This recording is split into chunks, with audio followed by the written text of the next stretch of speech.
thousands in attendance and the millions watching around the world. Ladies and gentlemen,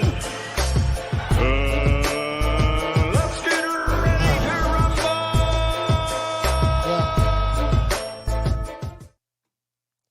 Yeah. What's up? It's our Buck Coast Malachi Williams in the building. Hold on, everybody. Let me see what's up. All right, you guys can hear me. Having some technical difficulties with my camera, so I'm trying to figure out. Sorry for being late, guys. I'm not going to keep you guys long today, but sorry for being late. I was just sitting back trying to get the issues straightened out with my camera. Because I had, what I did was, remember I told you guys I was having issues with my live stream. So I got a whole bunch of shit hooked up. And you know how it is. I got a whole bunch of shit hooked up, man. And I'm trying to figure out exactly what the fuck going on. Hold on, I'm trying to see what's up. I like being on camera. I can't do the avatar thing. I like being on camera, guys. You know me. Let me see what's up. I need to figure out why my screen ain't showing right quick. Hold on, guys. Let me see what's up. Make sure I'm Gucci. See what's happening. All right, there we go. We back. Let's give everybody a round of applause.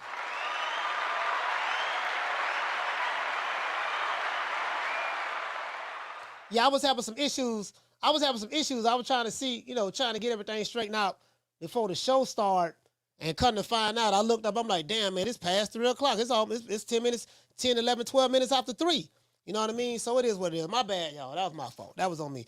You know what I mean? So, shout out to King Cobra in the building, man. Shout out to my main man, Knockdown 305, Swat Jones, L. Harvey. Guys, let me know how do I sound. Am I popping or what? School of X, man. He said I'm good. Okay, cool. Yeah, I just want to. Yeah, I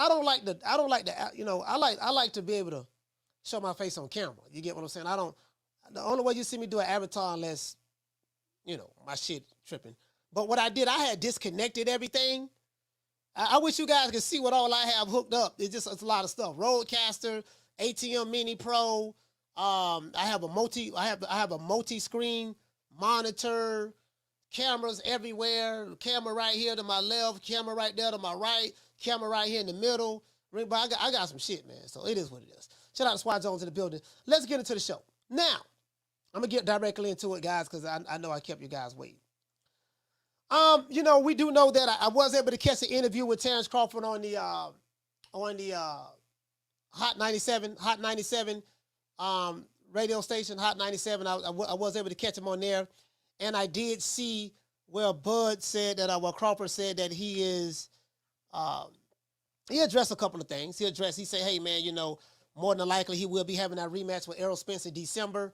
He did say that that more than likely that's going to happen. He did rule out the Boost Ennis. Cause a lot of guys kill me. They want people to move and jump when they want them to move and jump, and it just don't work that way. Boxing fans online are fickle anyways. You know what I mean? Keep moving the goalposts. Certain fighters that's a part of the popular crowd. It's something I wrote down too. Popular fighters versus more skilled fighters. So what I see going on today is just a lot of popularity going on. With certain fighters are popping. Most of the fighters that's popping is pretty much the fighters that's with the PBC. The guys that keep it crump, party, they down with all the rappers, drink, smoke, do their thing, hang out, yada, yada, yada, yada, yada. And then you have the real fighters who they go about their business, the way a fighter's supposed to go about their business. Floyd Mayweather was the guy that did that. When I think of fighters like that, I think of Floyd. Floyd lived the life of a boxer inside of the ring and outside of the ring. Floyd lived the life of a boxer inside of the ring and outside of the ring. So, hold on, make sure you guys can hear me. Make sure you guys can still hear me.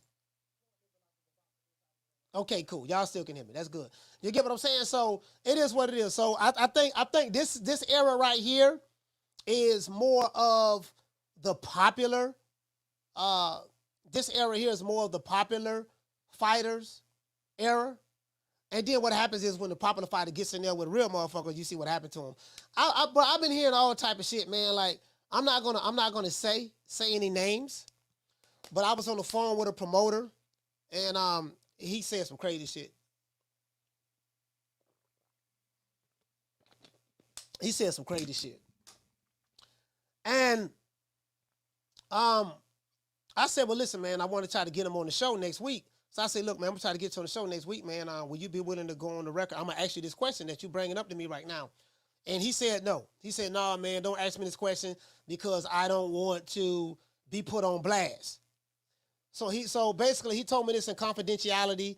He don't want to be put on blast for what he said.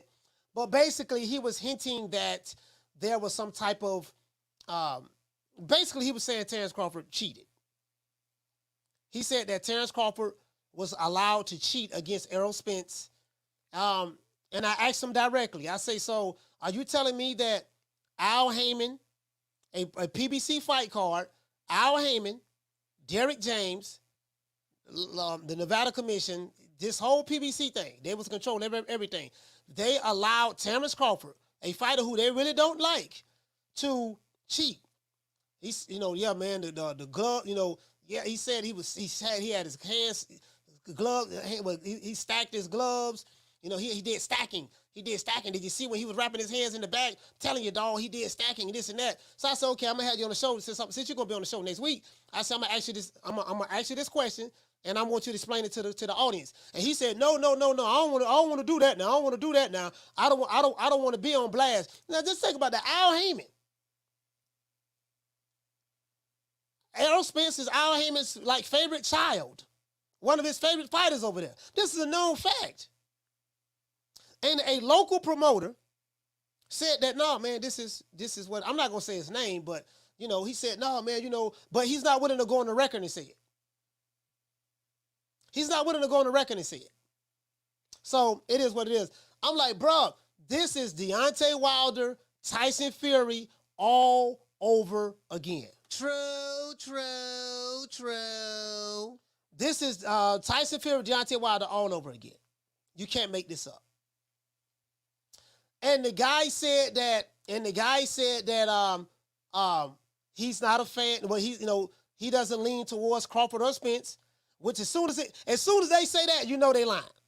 Cause this is how they always set the table. How I don't want to say a Spence fan, but I would say how an aerosexual, well, I don't even want to say that. I just say this, how a Crawford hater sets the table. They'll say that I don't hate Crawford. Or I don't hate neither one of them. I'm not, you know what I mean? Or they'll say I like both fighters. But then it normally follows up with a but. I like both fighters, but he's like, yeah, I like both fighters. Both of them are great, but. And then all the information that comes after the but is slanted against the guy who they don't like. True. You can't make this up. So anyways, according to what I saw from the interview, the question I have for you guys is this. What are the key adjustments Errol Spence must make in order to beat Terence Crawford in December? Because they're going to refight. They're going to fight each other again in December. Terence Crawford confirmed that, and Errol Spence did say that he won a rematch. So my question is, what adjustments can he make? Now, and that's a great question. You know what I mean? That's a great question. Because I'm hearing everything. I'm hearing everything under the sun, bro. And I'm like, bro, at this point, it's crazy. Now, I will say this. Forget YouTube boxing. Outside of the bubble of boxing channels, because most of these channels that's on YouTube are pro PBC channels, and most of them are pro Errol Spence channels. You know what I mean? You have a whole, and most of them are hate groups. I hate Terence Crawford YouTube channels. And because you can go to their channels and look at their content, and they got 1 million videos hating the shit on Terence Crawford. And if that's what they want to do, fine. The problem I have is these niggas don't want to admit it. You catch a nigga red-handed, dog, I got you on camera. We got fingerprints. We got blood DNA. We got 75 witnesses.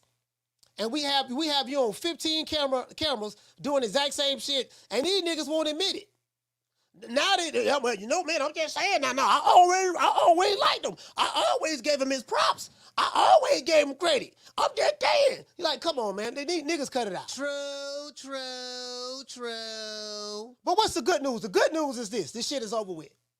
That's one. Two, Crawford is getting he's receiving a whole lot of love now.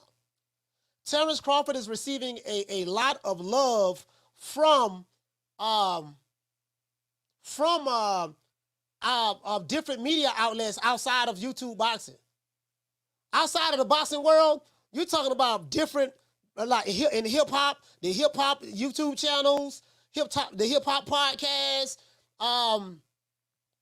radio podcasts, just different podcasts. He's getting a lot of love. I'm even seeing YouTube channels that's out of Dallas, Texas, and out of the state of Texas. A lot of those guys are switched up on Errol Spence, and a lot of them are shitting on him now. And they are, man, we got to give him his props, dog. That dude was a bad boy, yada, yada, yada, yada. It's a shame that it took him 15 years to get his props. It took him 15 years to get his props. This guy's been a pro since 2008, and it took him 15 years to finally get his props. So let that sink in. Let that sink in, right? I think him doing the media is really helping him out. I think he should continue to do that as well. Different outlets. Like a lot of people was wrong, and they're like, man, bud, he's that guy right now. Terence Crawford is the hottest guy in boxing right now. Period. And what makes this, shout out to Swat Jones, man. Let me mop my dog up. Let me mop Swat Jones up. And what makes this so great is the fact that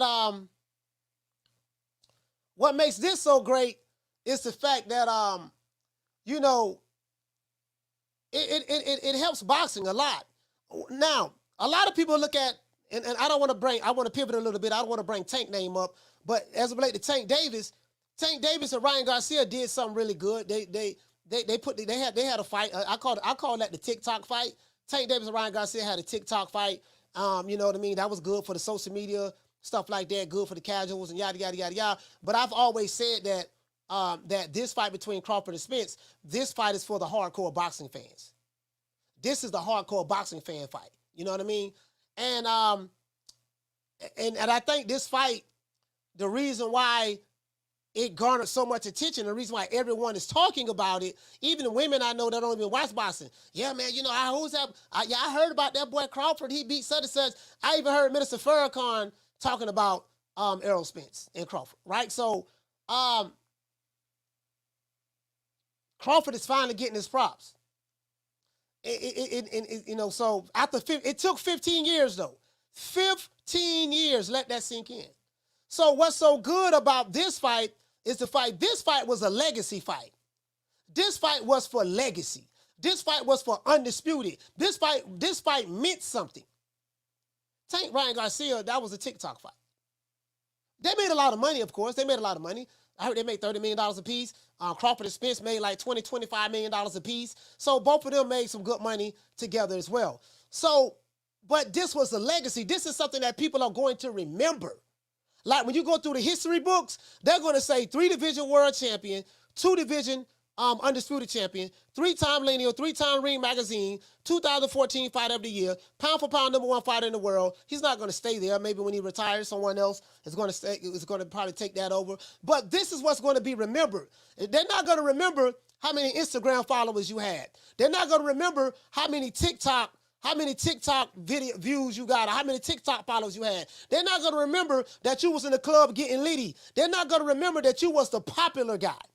In this era, what I learned about this old YouTube shit, this social media stuff, what I learned about what's on social media, YouTube and stuff, social media is about popularity. So when you have a non-social media fighter like a Crawford,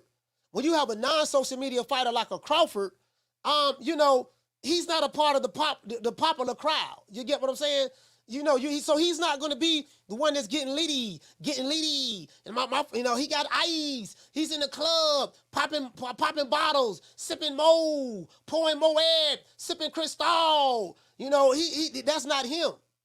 You get what I'm saying? He is the true definition of an old school throwback fighter. He is. I'm not comparing him to Hagler. I would never do that. You guys know Hagler's my favorite middleweight of all time. But I'm saying from a mentality standpoint, he has that Marvin Hagler mentality. Old school throwback, let's get to work.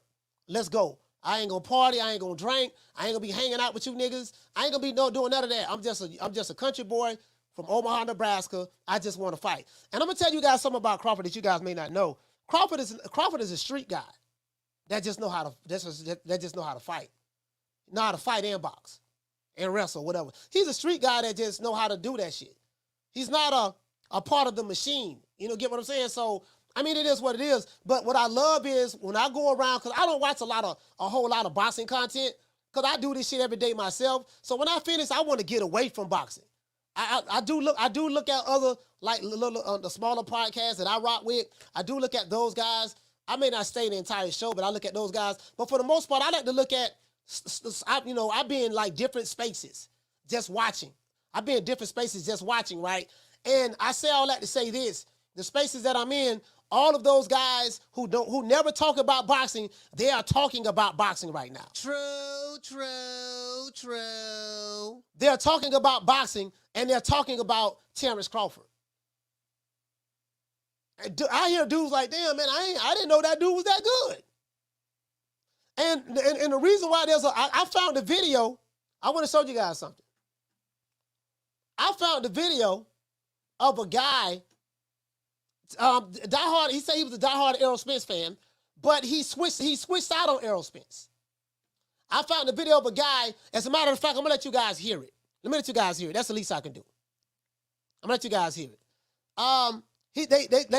They switched out on him. Switched out on him. And I tell people, man, if you're a fan of Spence, don't switch out on the man. Because I'm not gonna lie, I honestly felt sorry for him. When I saw the look on his face when Crawford was punishing him, beating the brace off of him after the fight, I literally felt sorry for him. Like, to be honest with you, dog, to be honest with you, because I never seen Errol Spence look like that before. And he had a look on his face that he was, you know what I mean? He had a look on his face that he was very hurt, very, like he was in pain, like he was. I will address the super chats. Super chats, please bear with me one moment. He was in shock. He was in awe, but he looked like, somebody told me he looked like a baby, so to speak. Like when I saw his face, after the fight, I've never seen that look on his face before. Normally because Spence always be the one beating people ass, broke Ugas orbital bone, and they say he fractured his ribs and all that stuff there. And it's always man down, strap season, this and that. And then to see that happen to him, there's a lot of people that turned on him, and I'm going to tell you why they turned on him. There's a lot of people from Texas, especially Dallas, they lost a lot of money. They lost a lot of money on him. There's people from Dallas, they lost a lot of money on Spence. I'm pretty sure Adrian Broner lost a lot of money as well. They lost a lot of money on Errol Spence. So dudes is feeling some type of way. And I'm not making this up. I can show you receipts of guys that's from Texas, from Dallas, all that shit there. And as a matter of fact, shout out to what's the rapper name? Rainwater. Rainwater broke this down in the interview too. He was being interviewed, and Rainwater broke this down as well. He said, man, yeah, man, how they turn it on him in Dallas. Talking about a lot of the popular people, they turn it on them. You know what I mean? And a lot of these guys are mad. They throw their hot. They lost a lot of money. Let me see, can I find that video? Where's that video? Where's the video of the brother? Come on, fam. Where you at? That's Rainwater. Hold on. What this one is? Nah, that's the aerosexual that's making all these excuses. Hold on, guys. I will address the super chats. Hold on. Where is it? Damn, I want to play this for y'all, man. I have to play this for you guys. I have to play this for you guys. Because this brother here is from Texas. I can't find it. Damn.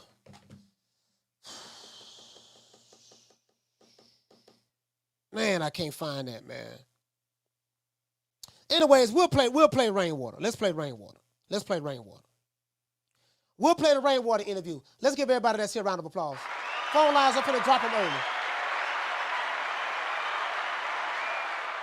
Shout out to Destiny Black. Hey, okay. For dropping that half for, bam, dub on your boy. Hey, Leroy! Super chat received. Playtime's over, boy. You say it's time for the conversation for Bud to be, what you say, sis? You say it's time for the conversation about Bud being the face of boxing. I've seen all kinds of foreign channels talking about Bud. Hey, you know what? That's what I'm saying. Like, you hit the nail right on the head, Destiny Black. Now, I don't know if you can say Bud is the face of boxing from a cash cow standpoint. That still would be Canelo.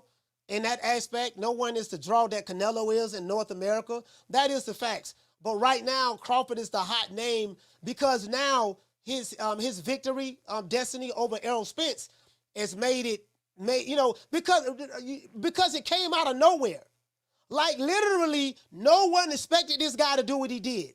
Literally, like this, Terence Crawford probably was one of the most disliked fighters, or most. I ain't gonna say just disliked. Because he's disliked by the niggas on YouTube, the LDBC and stuff like that. But them niggas don't count. The LDBC is nobody. They don't count for nothing. And they're affiliates. They nobodies.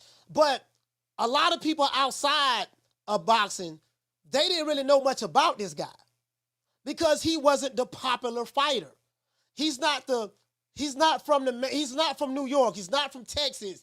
He's not from California, LA. He's not the guy that you see in the clubs getting litty. You see him on TMZ. You see him on, on TMZ drinking, getting drunk, like Adrian Broner and stuff. He don't talk much. He's an introvert. He's a Sigma male that's an introvert. He's a street dude now. Real street. He's a street guy. But, he's an introvert, and he's pretty much stay to himself. All he do is kick ass. He ain't going to talk no shit. He ain't going to do none of that. He just going to say, look, I tell you what, dog, I'm going to beat your ass. And he said it before. In the interview, he said, I'm the type of dude, when I tell you I'm going to beat your ass, that's what I'm going to do. I'm going to beat your ass. He said, I'm going to take you in the back, and I'm going to beat your ass. I'm not going to be talking loud, not going to be yelling. I'm not going to do none of that. I'm going to just beat your ass. He's one of those type dudes. You get what I'm saying? Shout out Don Zepper. Hey, okay. Dropping that. Bam, dubbing your boy. Hey, Leroy. Super chat received. Playtime's over, boy. He said Crawford Spence reminded me of Floyd versus Diego Corrales. Yeah, I remember that fight right there. He said Floyd showed that his skills and levels when he beat Chico, as did Bud with Spence.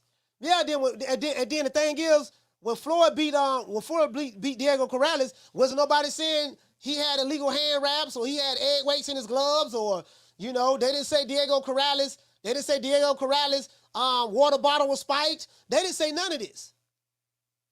They didn't say none of this, right? So, it is what it is, man. But hold on, I want you guys to hear Rainwater.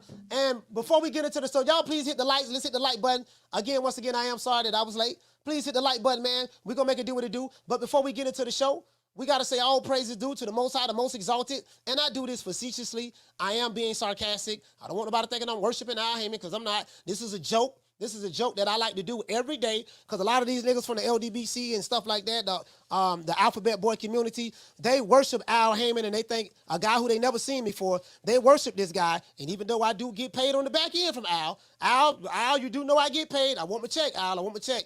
I do get paid on the back end on the low, but these guys worship this man. They pray to him. They probably got a poster of an old picture of Al Heyman on the wall right now. And if you ain't pro PBC and you don't worship Al Heyman, them niggas used to like to go around and attack you. But I pretty much destroyed them myself, so don't worry about it, guys. But we got to say all praises due to the Most High, Mr. Al. Well, I guess I got to be like everybody else and sing Al Heyman. I can quit my job now, baby. 6 figures, baby. You feel me? I'm about to But a name. Do you have a name? Oh, nah, I ain't got no name, Name them names, man. They know who they is. Name them names, please. The names need to be named. They know who they is. The Mexican monster. I just want to throw that out there. I just want to, you know what I mean? I know a lot of people, you know what I mean? Just in case the Al Heyman worshipers out there, I do want to throw that out there for you guys. Shout out to Metal Hendrix. Shout out to Candy Slim. What's going on, fam? What did you say, Candy Slim? You said I heard AB still ain't been able to speak. Bruh, listen, there's a lot of people. Listen, you gotta understand, bro. A lot of people betted money on Errol Spence, bro. Shout out to JC, man. Salute, fam. A lot of people betted a lot of money on Errol Spence, and those guys are mad. I want to show you guys something, though. Hold on. Show you guys something. I want you guys to hear this. And hold on, how many likes we got? We got 800 people in here and less than 300 likes. We got to get the likes up. I will drop the phone lines, but I need 400 likes in order to drop the phone lines. So if you sitting here watching the show, hate watching, don't want to hit the like button, Riley, get him. Look, fuck you. Fuck the plane you flew in on. Fuck them shoes. Fuck the socks with the bell on it. Fuck them cheap-ass cigars. Fuck your yuck mouth teeth. Fuck your hairpiece. Fuck your chocolate. Fuck Guy Ritchie. Fuck Prince William. Fuck the Queen. This is America. My president is black and my Lambo is blue, nigga. Now get the fuck out my hotel room. And if I see you in the street, I'm slapping the shit out of you. So you get what I'm saying? So again, as Destiny Black said, she said we need to start talking about Crawford being the face of boxing. I don't think he's the face of boxing, to be fair, sis. And you know Crawford is one of my favorite fighters, and I got a good relationship with him and his family, but I'm not going to sit here and go as far as to say that. You know what I mean? But I will say that he's just finally getting his just due right now. And the reason why so many people are talking about him, forget YouTube. Forget the YTBC. The YTBC is just a toxic pool of ignorance, right? Forget the YTBC. Outside of the YTBC, he's getting his props. I'm talking about on late night talk shows, in churches, in mosques, in synagogues, hip hop radio stations. Like everybody's talking about this guy because they didn't know who he was and they slept on him. And he wasn't the popular fighter. Errol Spence was the popular fighter. Tank Davis, popular fighter. Jamal Charlo got slapped. He got slapped by Caleb Plant, so I don't know if he's popular no more. But he's not. The PBC fighters are mostly the popular fighters. The Danny Garcias, they get all the hype, they get all the buzz, they get all the praise. You get what I'm saying? They are the popular fighters. And then you got this little guy from Omaha, Nebraska, that he just beat the popular fighters. True. You know, you got fighters like even a Canelo Alvarez. Canelo was the face of boxing, but even someone like a Canelo Alvarez, you don't see Canelo hanging out like in the clubs. I'm not saying he don't go out, but you don't see him just doing the shit that certain fighters do. You know, you don't see him. I seen Canelo get drunk one time. He was kind of drinking with his family and stuff like that. I did see that, but that's not the norm for him. Like this guy literally lives in the gym. He's really about that boxing life for real. Sometimes he win more than he lose. But fighters like that, they're going to be, well, Canelo's different. Canelo has a whole country behind him. He has a lot of fans just in North America overall. So Canelo is different. So I don't really want to say Canelo, but Crawford niggas was in a coma on Crawford. Like literally, they was in a coma. Like, they didn't even know he was a boxer. Like, who that dude is? Where he came from? How he beat Errol like that? Like, literally, dudes was in a coma. True. Like, facts. Shout out to Niners, bar none, for becoming a member. Let's give him a round of applause.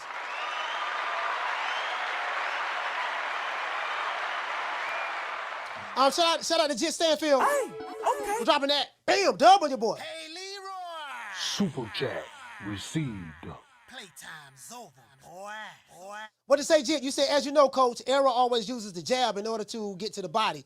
As soon as Crawford neutralized that, it was a wrap. I don't think Errol could have done anything, to be honest, Coach. I mean, you're right about that. Once you take, and I said this on the show, Errol Spence, everything works off the jab for Errol Spence. Well, if you listen to my last Friday show, I said if you take the jab away from Errol Spence, if you put me in the room and say, hey, listen, if you take his weapon away, and it comes down to a thinking man's game, when you got to outthink that person and figure some shit out, I say I'm going to pick Crawford over Errol Spence because Errol Spence is the one-dimensional fighter. Some of his fans is in the chat, man, you talking like Errol Spence is just a dummy, just come forward like a Mexican fighter. I said, well, Mexican fighters are not dummies, so that's for one. I say two, but if you watch enough of his fights, he pretty much fights the same way. These are the facts. He fights the same way. He is a one-dimensional fighter. But that one dimension has been working for him because he's been in fights from a stylistic standpoint. Those types of fights were tailor-made for his style. You get what I'm saying? So from a matchmaker standpoint, the matchmakers matched him up very well, you know, in order to, you know, to build him the way they built him. That was the reason why for 5 years now, you ain't finna fight this dude over here at Crawford. But I am thankful that Errol Spence went against the grain, said, nah, Al, I want to fight this dude. Nah, Al, I want to fight this dude. nah, Derrick James, I know y'all don't want me to fight him. I know y'all want me to say he ain't fought nobody. I know y'all want me to say he ain't got no resume. I know y'all want me to just keep dismissing him, but we've been dismissing this guy for 5 years, and everybody in Dallas, Texas is asking me, man, when you gonna fight this dude? When you gonna fight this dude to Crawford? When you gonna fight Crawford? You say it's strap season. You say that you want to be undisputed. When you gonna fight this dude Crawford? And the pressure of that, you know, probably in a little bit of ego, probably say, man, look here, man, let me just fight this dude. I ain't gonna fight Keith Thurman. I don't want to fight Keith Thurman. I'm gonna fight Crawford. Now, when you play revisionist history, now you sit back and say, oh, now we see who was really holding up things. Now we see, yeah, they didn't really want to fight this boy because styles make fights. Stylistically, this fight with Crawford and Spence was just all wrong for Spence. Shout out to R. Cortez for becoming a member, man. Salute to you, fam. Now, once we get the likes up, we need what we need. We got 330 likes. We need 70 more likes. 70 more likes. I'll drop the phone lines. I want you guys to hear this. Now, this is Rainwater. Rainwater is a rap. I think he was a rapper out of Texas, out of Dallas. I think he was real close with Mo3. Mo3 got killed not too long ago, a while ago. So I want you guys to hear this. Shout out to Boss Talk 101. This is a hip hop podcast out of Texas. I think they're from Dallas. But Rainwater, he's a Dallas rapper. Listen to this guy. I want him to realize how the city of Dallas will do you. See, everybody was riding with him. See, everybody will always ride with somebody to one thing negative happen and they turn on him. Yep. I turn on Facebook, everybody laughing at him. So I wanted him to understand what the city of Dallas will do to you. You know what I'm saying? Yeah. People ain't loyal. You guys heard that? I want you guys to hear that again. Shout out to Swat Jones. Did you hear what he said? What you say, he a manager? I don't know. I thought he was a rapper. He ain't a rapper? Oh, he was Mo3 manager? Oh, okay. I thought he was a rapper. True.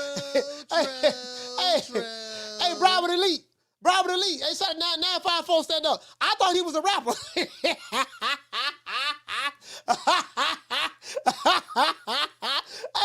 Hey, shout out to Broward Elite. Hey, I thought he was a rapper, man. I didn't know. I thought it was my bad, dog. My bad. Hey, shout out to Rainwater. My bad, dog. I thought you was a rapper. I didn't know. You a manager. Okay, my bad. But I want you to hear this part again, though. Check this out. So I want him to realize how the city of Dallas will do you. See, everybody was riding with him. See, everybody will always ride with somebody to one thing negative happen and they turn on him. I turn on Facebook, everybody laughing at him. So I wanted him to understand what the city of Dallas will do to you.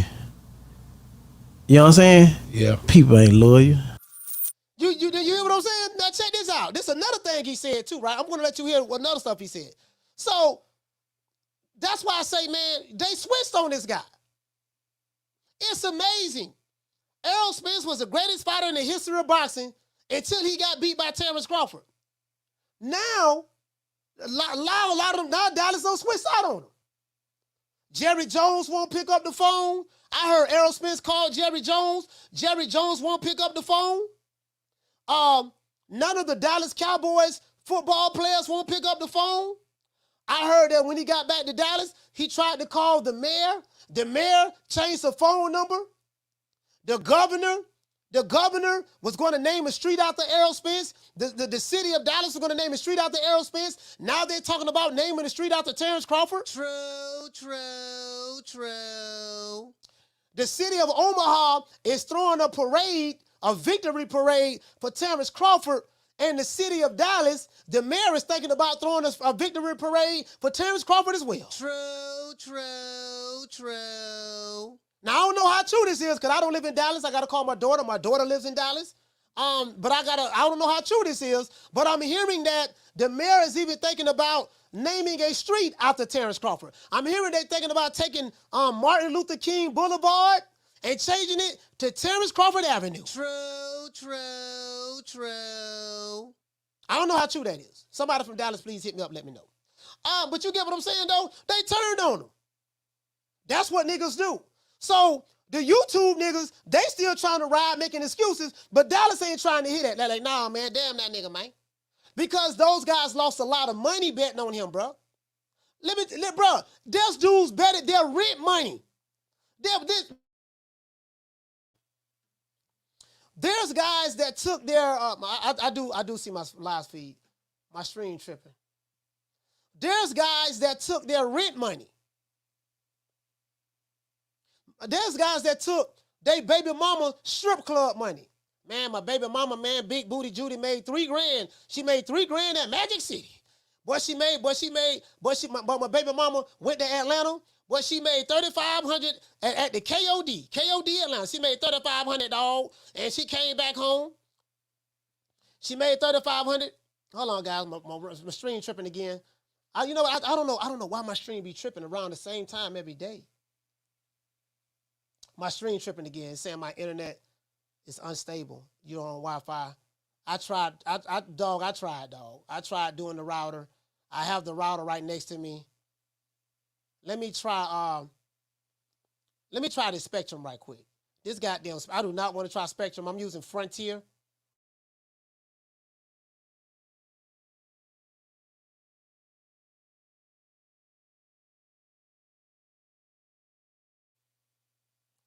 Hold on, guys. I just switched to this ragged ass Spectrum again. I have Frontier. I have Spectrum.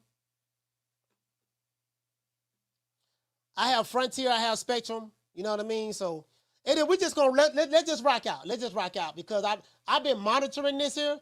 I do have the cable providers coming out here. They will be coming out here. The cable network providers, they will be coming out here on Monday. They will be coming out here on Monday. So hold on, guys. Let me see what's up. Look like I'm frozen. Let me see. Look like I'm frozen. I don't know how true this is. Yeah. All right, look like I'm frozen. Hold on. Look like I'm frozen. All right, but I tell you what, look like I'm frozen. I'm going to just talk. Don't worry, I'm going to just talk. I'm going to keep talking, guys. Fuck it. I'm going to just keep talking. Because I do see it doesn't matter. Whether I have when I do these shows, I have my shows hardwired. Well, hardline or whatever, hardline, going directly from the router. But but that's not working. So now I'm back on Wi-Fi and that's not working either. But anyways, you guys can hear me, so that's all that matters. As a matter of fact, let me do this. Let me turn this camera off. Let me turn this camera off. Let me turn this camera off right quick. I want to see what's up. Let me turn this camera off. Because I think for some reason, I'm thinking this has something to do with the camera. I don't know what it is. I think it has something to do with the camera as well. I don't know. But anyways, I like to say this, man. They switched out on that boy, man. They don't need to switch out on Errol Spence. Errol Spence do need a friend right now. He need a friend right now. If you from Dallas, if you from Texas, and you guys been riding with Errol Spence, don't switch out on him now. Right now, he really needs you. Right now, he needs to be consoled right now. He really needs to be consoled. Y'all got to help the man lick his wounds, man. Help the man lick his wounds. Tell him to keep his head up. Like I felt sorry for Spence. I really did. And I really have become a really good fan of him. I really like him. You know what I mean? I don't like his stupid ass social media fan base. He got a social media fan base, the aerosexuals and the Wakanda niggas from the Alphabet Boy community. I don't like none of them niggas. They make you not like Errol Spence. And then some of the shit he said he did feed into that you ain't fought nobody, wrong side of the street, I'm gonna break it like Kunta Kinte. He fed into that shit as well. He started believing a lot of his own press clippings. He started believing the propaganda machine from the PBC and Derrick James. He started believing that shit. And little did he know all the shit that he said over the years, that ass whooping that Errol Spence wore Saturday night, that was 5 years of frustration that Terence Crawford gave him Saturday night. True. That was 5 years of frustration. All right, take it off. As soon as I put the camera back on, it went up. As soon as I put the camera back on, the internet power went down. So I think it has something to do with my camera. I don't know why. I need to figure that out though. Randall said, Coach, try hardwire. I did hardwire. The hardwire is not working. The hardwire, hey Randall, the hardwire is not working, bro. It's not working. I have the router literally 2 feet away from me. and when I hardwire it, it doesn't work. It still doesn't work. So this is something going on with the internet provider. I need to find out what the fuck going on. But so we're gonna rock out with the avatar. I hate this avatar shit, but it is what it is. You guys, please forgive me, man. You know this ain't my style.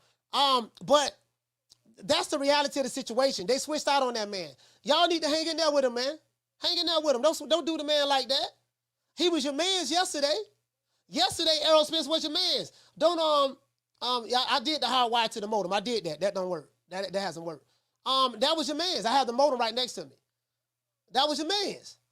Don't switch out on him. I want you guys to hear this before I drop the phone lines. We got to get the lights up. We got less than 400 lights. We got to get the lights up. Listen to this. Listen to this. But it was the music was a little bit off. You know what I'm saying? For the world, they just think locally Dallas. Eminem was smart. I like how Crawford intro was perfect. Again, I do not own the rights to this material. It's for educational purposes only. They're talking about the ring walk and all that stuff there. And this is rainwater. From what you guys telling me, he's a manager. I didn't know. I don't even listen to rap, so I didn't know, dog. Came out with the net on.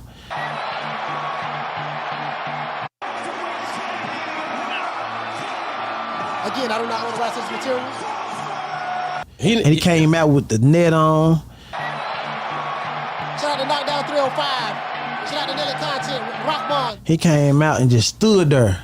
I ain't never seen no boxer stand. He stood there. He stood at the entrance like a rapper. To walk Terence Crawford to the ring, and Crawford now makes his big entrance. I mean, like a wrestler.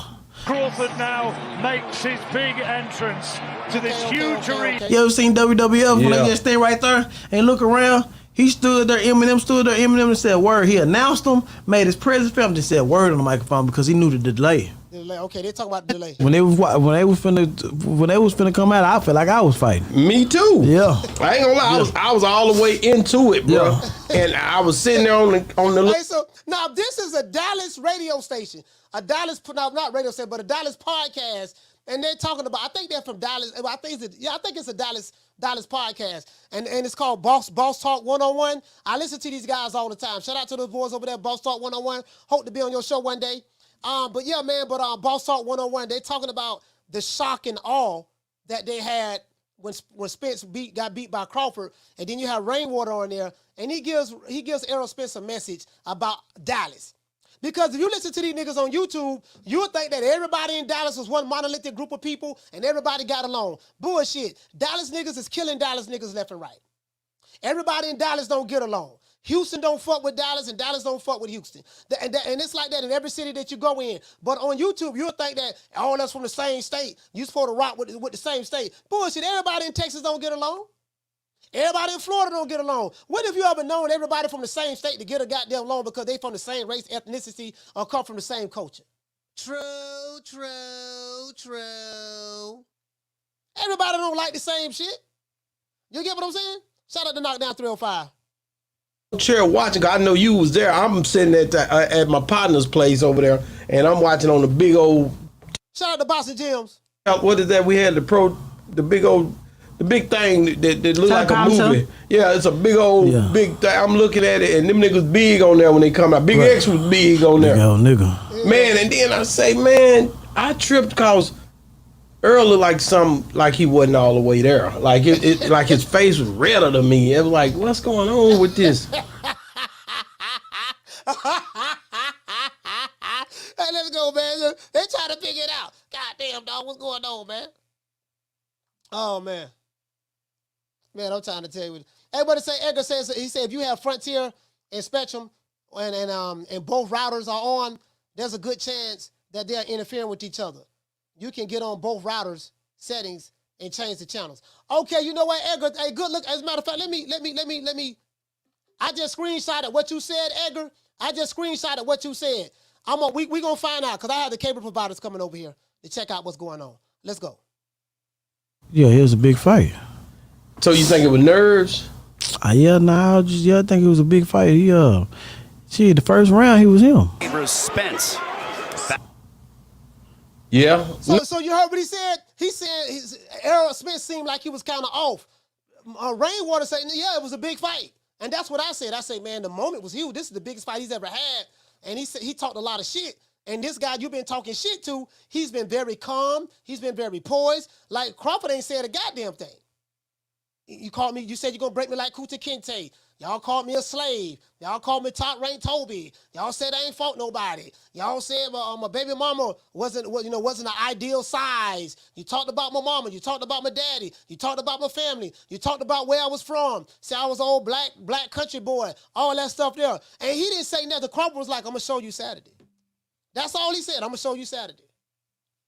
And when I met him, that's how he is. He don't really say much. You know, he talked to his circle, of course. He play and wrestle and stuff like that. But he's a street nigga, dog, that know how to fight. He didn't say much. While everybody was talking shit, guess what? He was training. But let's continue.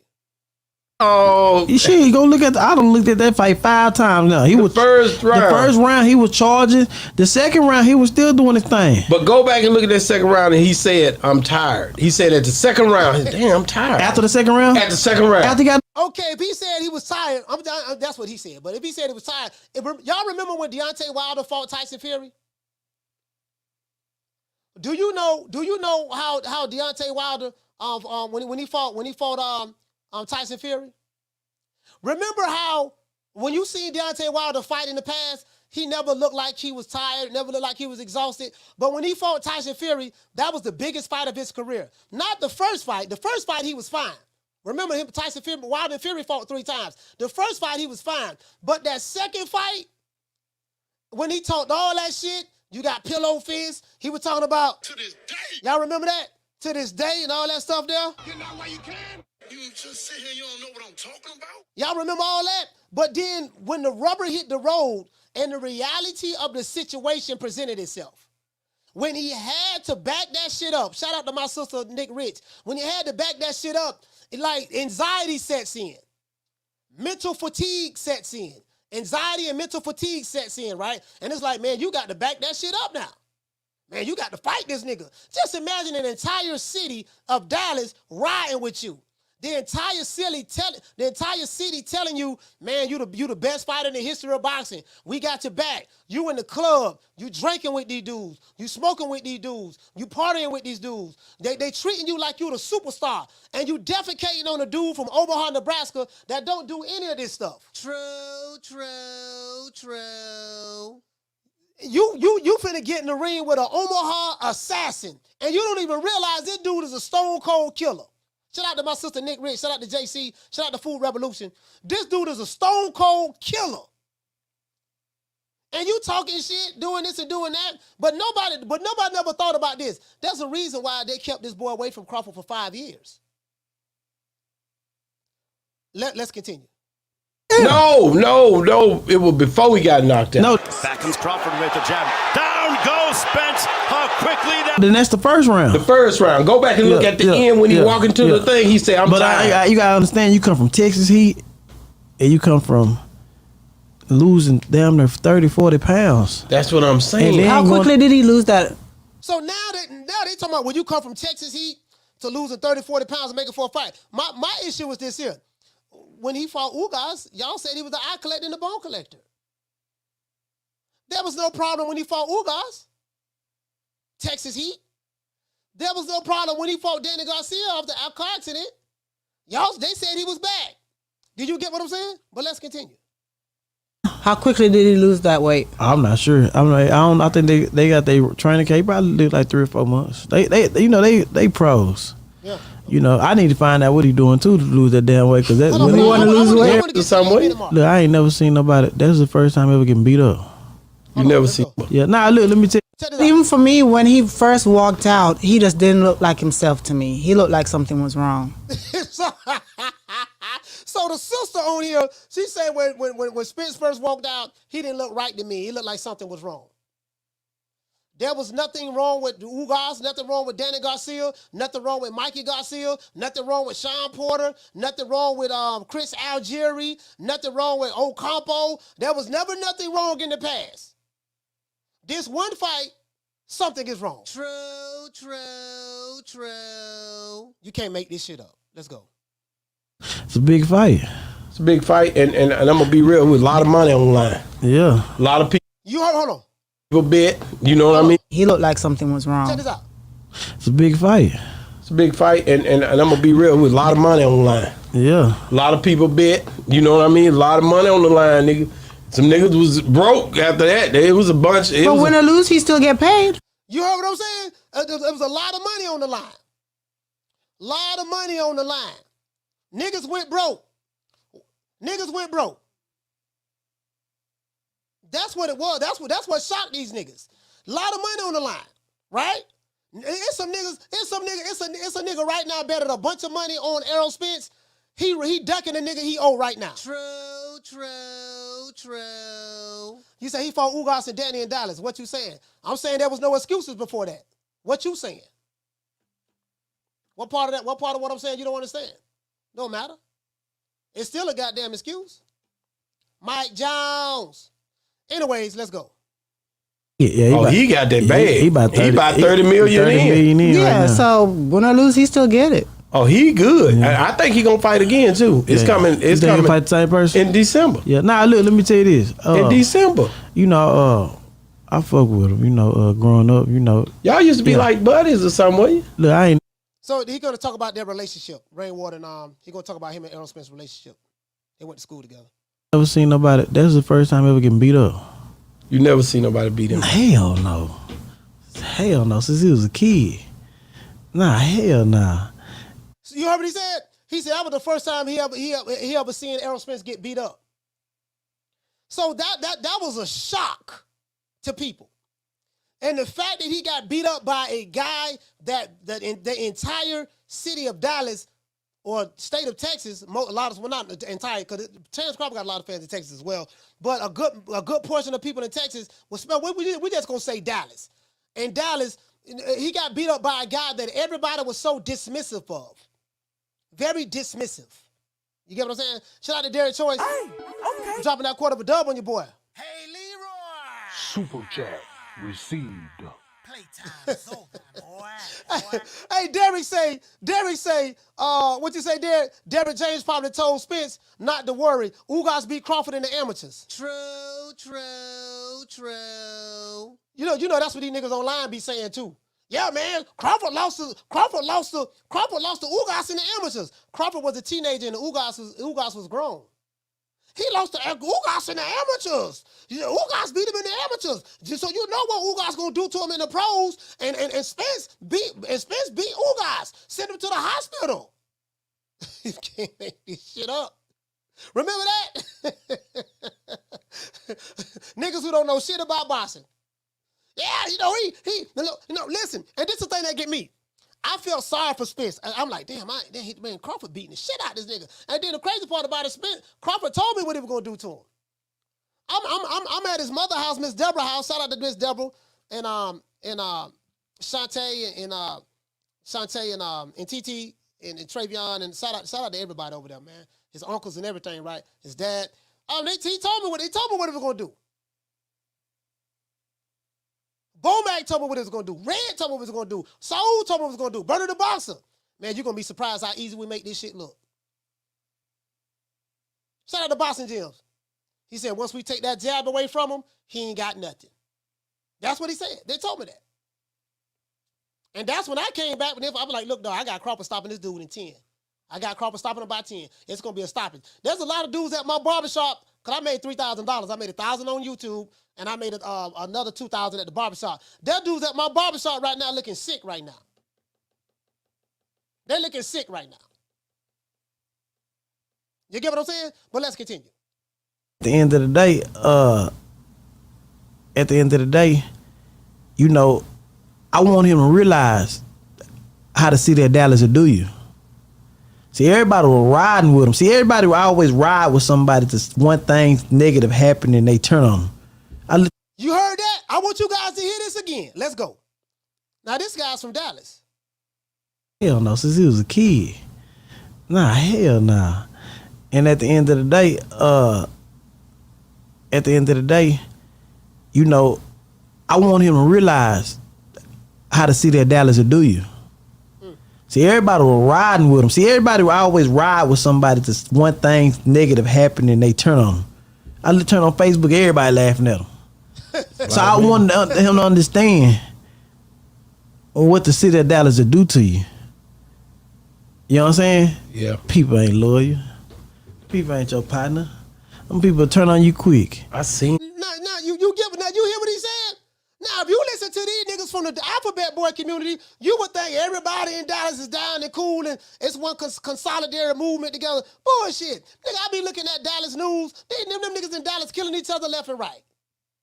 Niggas from Oak Cliff ain't getting along with other niggas. Niggas from the west side of Dallas ain't getting along with the north side and the east side of Dallas and all that shit there. That's all that go on. Niggas in Dallas be attacking each other, hating each other all the goddamn time.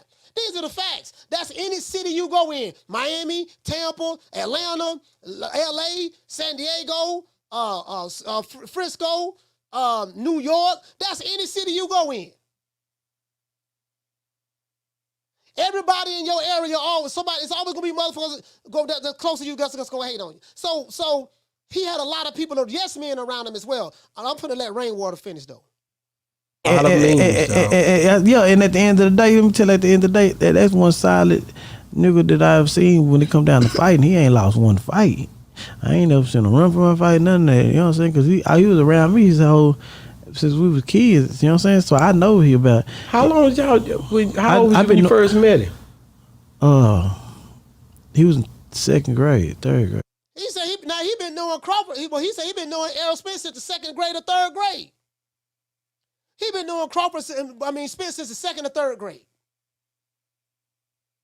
I'm not gonna listen to a nigga with a YouTube channel who are aerosexual or a Wakanda nigga from the Alphabet Boy community because they or a hate group from like the Alphabet Boys who hate Crawford about Spence.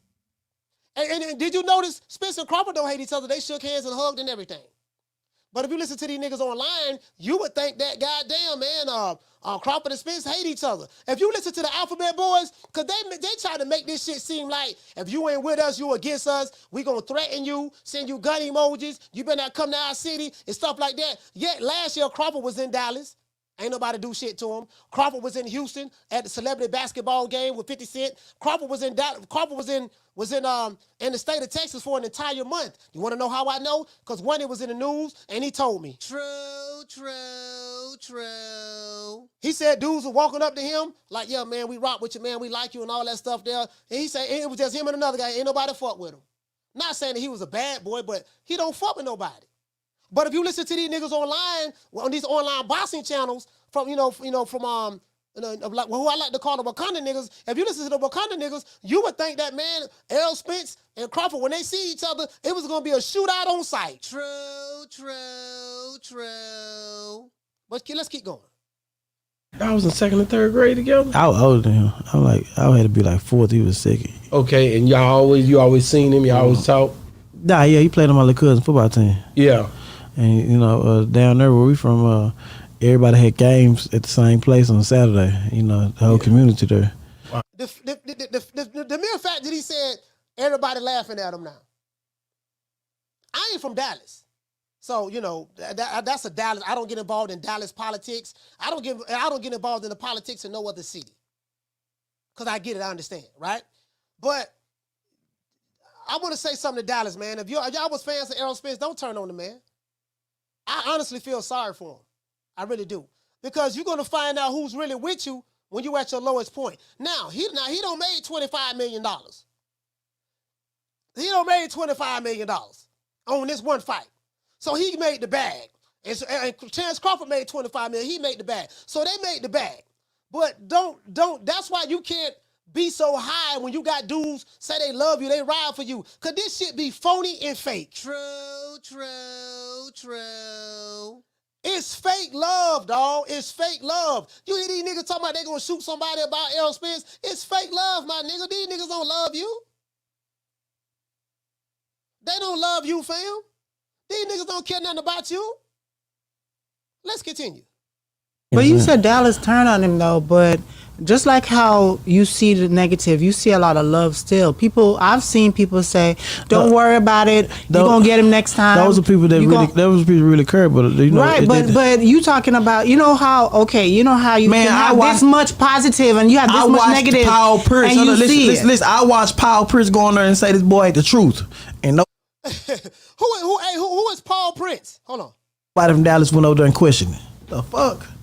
How you gonna say this? I watched negative, Paul Pierce. Listen, I watched Paul Pierce go on there and say this boy ain't the truth, and nobody from Dallas went over there and questioned it. You talking about Paul Pierce? He said Paul Pierce. Okay, it's hard for me to understand the way he speaks because Texas, the dudes out of Dallas, they speak with a hell of an accent, so it's kind of hard for me to understand.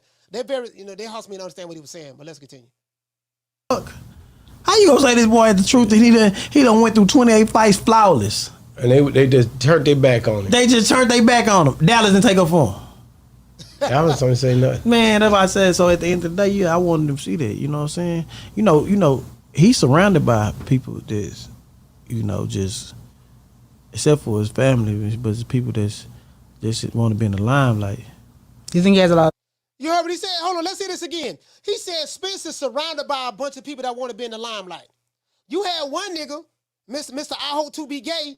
This nigga got on YouTube crying like a bitch because Errol Spence kicked him out the camp. This nigga was seen on camera walking Errol Spence to the ring at one time. Once Derrick James kicked him out the camp, that nigga was crying. Man, I'm sorry, fam, I'm sorry, man. I ain't want you to lose, dog. I really didn't want you to fire Derrick James, man. I'm sorry, fam. I'm sorry, fam, please. This nigga was crying like a bitch. True. Shout out to Nick Rich. I'm sorry, fam. Oh, don't kick me out the team. Don't kick me out the team, fam. Please, fam. Let me come back, fam. Let me come back. I do better next time. Fam, like this whole ass nigga from Dallas, Texas, named Mr. I Hope to Be Gay. That nigga was crying like a dick-sucking bitch. True. This nigga is the epitome of what a hoe is. If I'm a Dallas nigga, y'all supposed to been ran that baboon gorilla looking ass nigga out of the city. Y'all supposed to been ran that whole ass nigga out of the city. You can't have no hoes in your city like that there, man. I'm sorry, fam. Oh, fam, please, man. I'm sorry, man. Oh, my God, fam, please, fam. Oh, fam, don't kick me out, fam. Come on, man. True. Whole ass nigga. True. Oh, then come on, man. Let's continue. This nigga here, man. Possum face looking ass nigga. On there and say this boy ain't the truth, and nobody from Dallas went over there and questioned it. The fuck? How you gonna say this boy ain't the truth? And he done went through 28 fights flawless. And they just turned their back on him. They just turned their back on him. Dallas didn't take up for him. Dallas ain't take up for him. Dallas don't say nothing. Man, that's what I said. So at the end of the day, yeah, I wanted him to see that. You know what I'm saying? Yeah. He's surrounded by people that's, just except for his family, but it's people that's just want to be in the limelight. Do you think he has a lot of fake friends around him? Man, if the people that started off with him at them fights, man, they would have seen him lose. They'd be on there crying and fight, ready to fight too. It was some people he had with him that he let go. Yeah, no. Got a lot of fake friends around you. And see, that's another thing. You guys gotta vet the people who are around you. Always analyze your circle. This is for everybody in the chat. Always analyze your circle. Make sure you got some solid people around you. Because niggas will always be with you when shit going good, right? When shit going good, niggas will be with you. But as soon as you lose, boy, them niggas gonna talk about you like a dog. True. Hey, what did it say, Food Revolution? You say, is that him crying like he lost his mind on that one drop? Yeah, that's that old hoe ass nigga. Nigga got the nerve to try to diss me. What gave your bitch ass enough nerve to diss me? Shout out to Mac T. I'm just saying though, fam. I'm just sorry, fam. Man, come on, fam. Derrick James, y'all don't let me go, fam. Come on, fam. I'm sorry. Man, let me walk into the ring again, fam. Oh, fam, don't do me like that. Baby. Yeah, baby, what's going on? Why you sitting there crying? You got snot coming out your nose like an old bitch ass nigga. I'm your wife.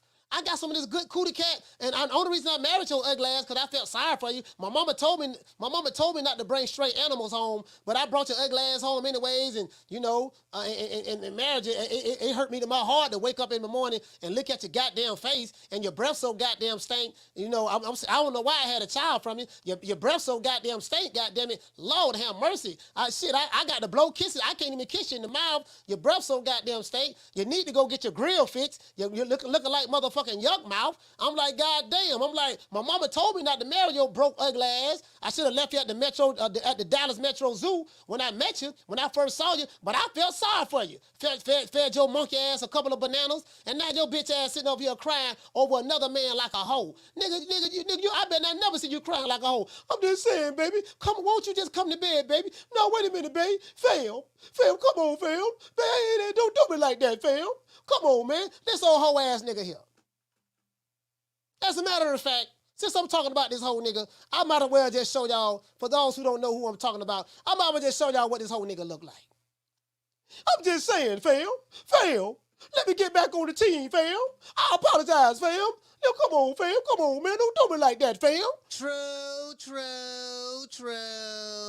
So anyways, according to Rainwater, that's what you get. That's what you get. What you get is everybody talking about this fight. Now, if there's any women and children in the audience, I do not want to scare any women and children. If you are a man and you got your wife and your kids watching this live, please hide the women and children. Please hide the women and children. I do not want to scare anybody. Please hide the women and children. Please. We have some wild baboons on the loose. There's a wild baboon. Look at this picture to my right. Look at this baboon nostrils. And look at this picture to the left. And look at this baboon nostrils. Two baboons. They both look alike. You can tell. That's his mama right there. You can tell his mama. He got his looks from his mama. Look at this baboon to the right. Look at his mama teethis. And look at this nigga baboon to the left teethis. You know what I mean? Them black hubble bubble, ugly ass lips. Them motherfucking, the teeth look like they rotten. Look like he ate 1,000 shit sandwiches. You niggas in Dallas, y'all gotta exterminate niggas like this here. True. You niggas in Dallas should be ashamed of yourself. How the hell you got baboons running loose in the city talking about he team Errol Spence? True. Send that baboon back to the Dallas Metro Zoo where he belongs. The nigga got rabies. The nigga need to get some rabies shots. Shout out to Allen Maddox. Unknown caller. Shout out to Allen Maddox for dropping that half for bam, dub on your boy. True. Finna drop the phone lines in a minute. He said, Coach, now I can't confirm this, but sources say Derrick James was going to get a big contract as a planning contractor for the city of Dallas to the loss. Yeah, I don't know nothing about that. When everyone found out, DJ don't know how to make a plan. Yeah. I don't know nothing about that, fam. I really don't know nothing about that. You know what I mean? I did see the way Derrick James was staring at Terence Crawford when he hugged Errol Spence. Go back and look at the I want you guys to go back and look at the fight after the fight was over with. When Terence Crawford walked up to Errol Spence and he grabbed him and he hugged him and he told me he really appreciated him, and because Errol Spence could have fought Keith Thurman. And when you look at it, they probably like, man, we told you to fight Keith Thurman, leave that boy from Omaha, Nebraska alone. But he wouldn't have made the type of money fighting Keith Thurman that he made fighting Crawford, because that's the fight everybody wanted to see. So Derrick James was mean mugging Terence Crawford. He was mean mugging. Down from the bar, there's a platform stage. People pimping, sharp as razor blades. You niggas in Dallas, man, y'all gotta clean up your backyard, dog. Like, and this ain't no shade on Dallas. I like Dallas. My daughter lives in Dallas. She's been there for 10 years now. But yeah, y'all gotta get rid of them baboons, man. Send the baboons back to the Dallas Metro Zoo where they belong. True. Them baboons get mad. They fuck around to bite you, you get rabies. Fuck around to bite you get rabies. You get what I'm saying? It is what it is. So, before phone lines finna get ready to drop. It is what it is. What we need how many lights we have. See how many lights we have. I think we need 500. 500 is the magic number. We have 449. We got 900 people in here and less than 500 likes. This is unacceptable. True. You we got a bunch of motherfuckers here hate watching the show. If you sitting here watching this show, hate watching, not hitting the like button, Riley, get Look, fuck you. Fuck the plane you flew in on. Fuck them shoes. Fuck those socks with the bell on it. Fuck them cheap ass cigars. Fuck your yuck mouth teeth. Fuck your hairpiece. Fuck your chocolate. Fuck Guy Ritchie. Fuck Prince William. Fuck the Queen. This is America. My president is black and my Lambo is blue, nigga. Now get the fuck out of my hotel room. And if I see you in the street, I'm slapping the shit out of you. Yeah, man, these old hoe ass nigga, man. Like you gotta check a hoe. Anytime you see a hoe nigga, you gotta check a hoe nigga. Anytime you see him, you gotta check him. You get what I'm saying? These niggas like to hate watch. You can sit there and hate watch all you want, nigga, but I'm Coach gonna be cooking. I'm gonna cook from here to eternity. And shout out to everybody, man. We got over 26,000 subscribers. I want to give everybody a round of applause, the new subscribers, man. You know, again, this show is nothing without you guys. You guys make this show what it is. This show is nothing without you guys. So I want to give everybody a round of applause for that.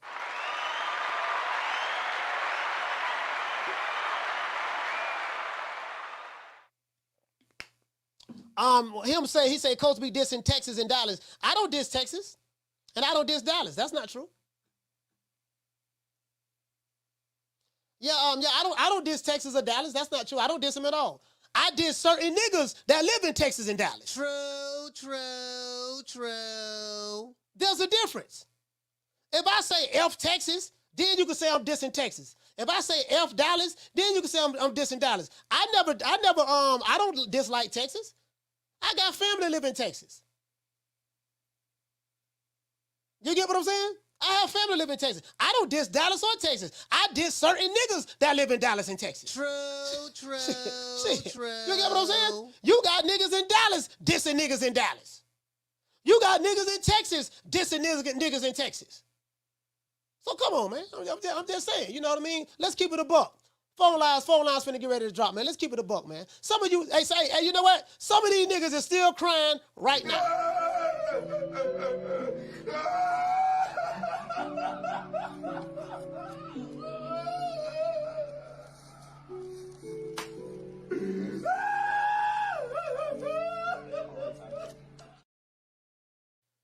Well, some of these niggas got it bad. It's man down for real. Let me address something to some of the haters out there about me. Y'all can kiss my ass. Twice. It is what it is, man. Hey, shout out to Gloria Day in the mighty set. Gloria Day in the set trips. These niggas don't play. These niggas don't play. We don't play. You ain't heard. They be tripping. So they swerving on. No faking and no snitching. And repping hard for the set. Oh, mamas, it ain't no lie. Because niggas gonna bust. Niggas gonna bust. Today is Tenderoni Fridays. I would not accept any threats today.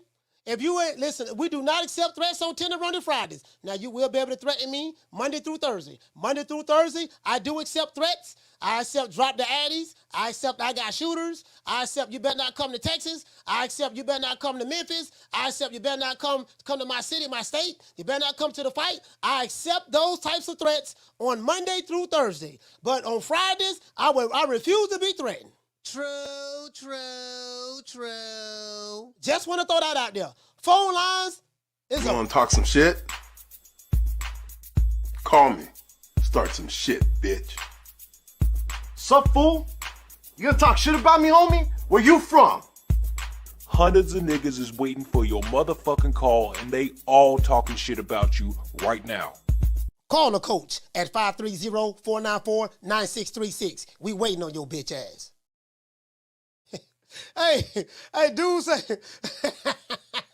he say, you better not come to Bud Parade. I can promise you I will be at Bud Parade. True. I can promise you that. Boy, I can promise you I will be at Bud Parade. Promise you that. Oh, nigga, you better not. Nigga, you better not. Say. Yeah. I'll be there.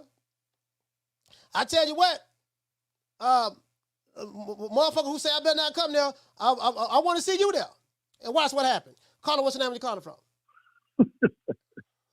Troy from Baltimore, man. Shout out to Troy. Talk to me, fam.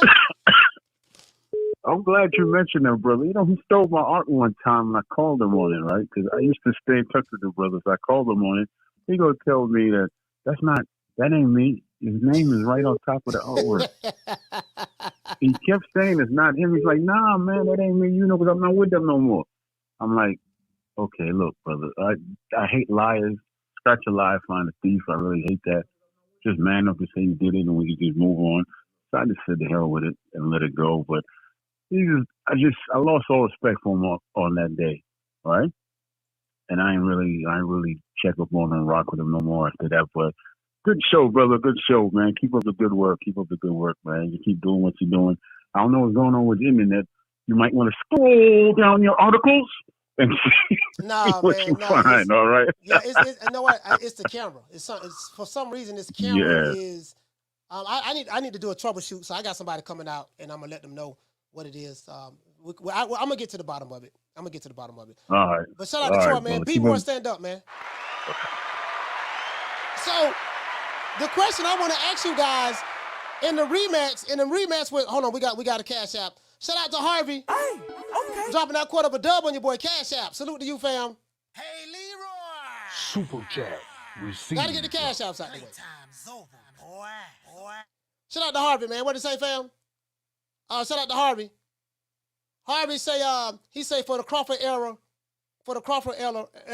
elevated higher than Mayweather. Okay, I mean some people are saying that, but I don't know, fam. You know what I mean? It's subjective to the individual. I don't, get what I'm saying? I don't like taking anything away from other people's era. Floyd did his thing. Sugar Ray Robinson did his thing. Ali, all those guys did their thing, so. But I get what you're saying, fam. It's subjective to you. If that's how you feel, there's nothing wrong with that. You know what I mean? Caller, what's your name when you're calling from? What's up, Coach? It's inevitable. D-Block, D-Town, D-City, D-Ville, Baltimore. Hey! D-Block, talk to me. What's up, Coach? It's a good Friday. Yeah, the day Tenderoni Fridays, man. I'm always happy on Tenderoni Fridays. Friday. Oh, yes, Tenderoni Friday. Coach, you should have made a theme song for that shit. Coach, we are going to witness greatness. Okay? We're going to witness greatness. And I'm just trying to change the subject a little bit, a small bit. Shakur Stevenson versus Lomachenko, Coach. Are you hearing about this? It could be credible, Coach. Talking about Shakur and against Lomachenko? Damn right. Yeah, what you got to say with it? I mean, is it official? No. Shakur wants it, Coach. Loma is no duck. He'll fight anybody. Fact! You know what I mean? We already know this, Coach. If possible, who wins the fight if it's okay with you? I know it has nothing to do with the show right now, but do you think Shakur has a chance? I believe in Shakur. Yeah, D-Block, it's kind of off base, but I pick Shakur to beat Lomachenko. Now the question I have for you is, what are the key adjustments that you think Errol Spence must make in order to beat Terence Crawford in a rematch? Because there will be a rematch in December. I did see Crawford on the 97.7 interview with Ebro and them boys over there in New York. They gave him his props. He's getting his flowers now. Took him 15 years to get it, but he's finally getting his props. What say you about that? He did say that he's not fighting Boots Ennis. He says he's chasing bigger fights. Boots saying don't bring nothing to the table. He ain't gonna make no money fighting Boots. So he's looking for legacy fights. Very similar to Canelo wants legacy fights. So he wants the big fights. He fought Errol Spence, which was a legacy fight. He wants to fight Jamel Charlo, but that's going to have to happen after Errol Spence fight in December. So what are some of the adjustments that you feel that Errol Spence need to make in order to be successful? I think Errol Spence, Coach, is a good one. I think Errol Spence, what he needs to work on is his leg movement, Coach. He needs to work on how to move, and especially if they're pushing him back. I would say Sean Porter did that to him, but I would definitely say You got to work on on coming back. You know what I mean? Countering. I mean, I've never really seen him be a good counter boxer. You know what I mean? So he can work on that. Work on his jab a little bit more. Learn a little bit more fundamentals into boxing, because it looks like we already knew this going into the fight at 147. The guy didn't really have, a certain degree of technical boxer. You know what I mean? Just went there just trying to hit the body and break everybody down.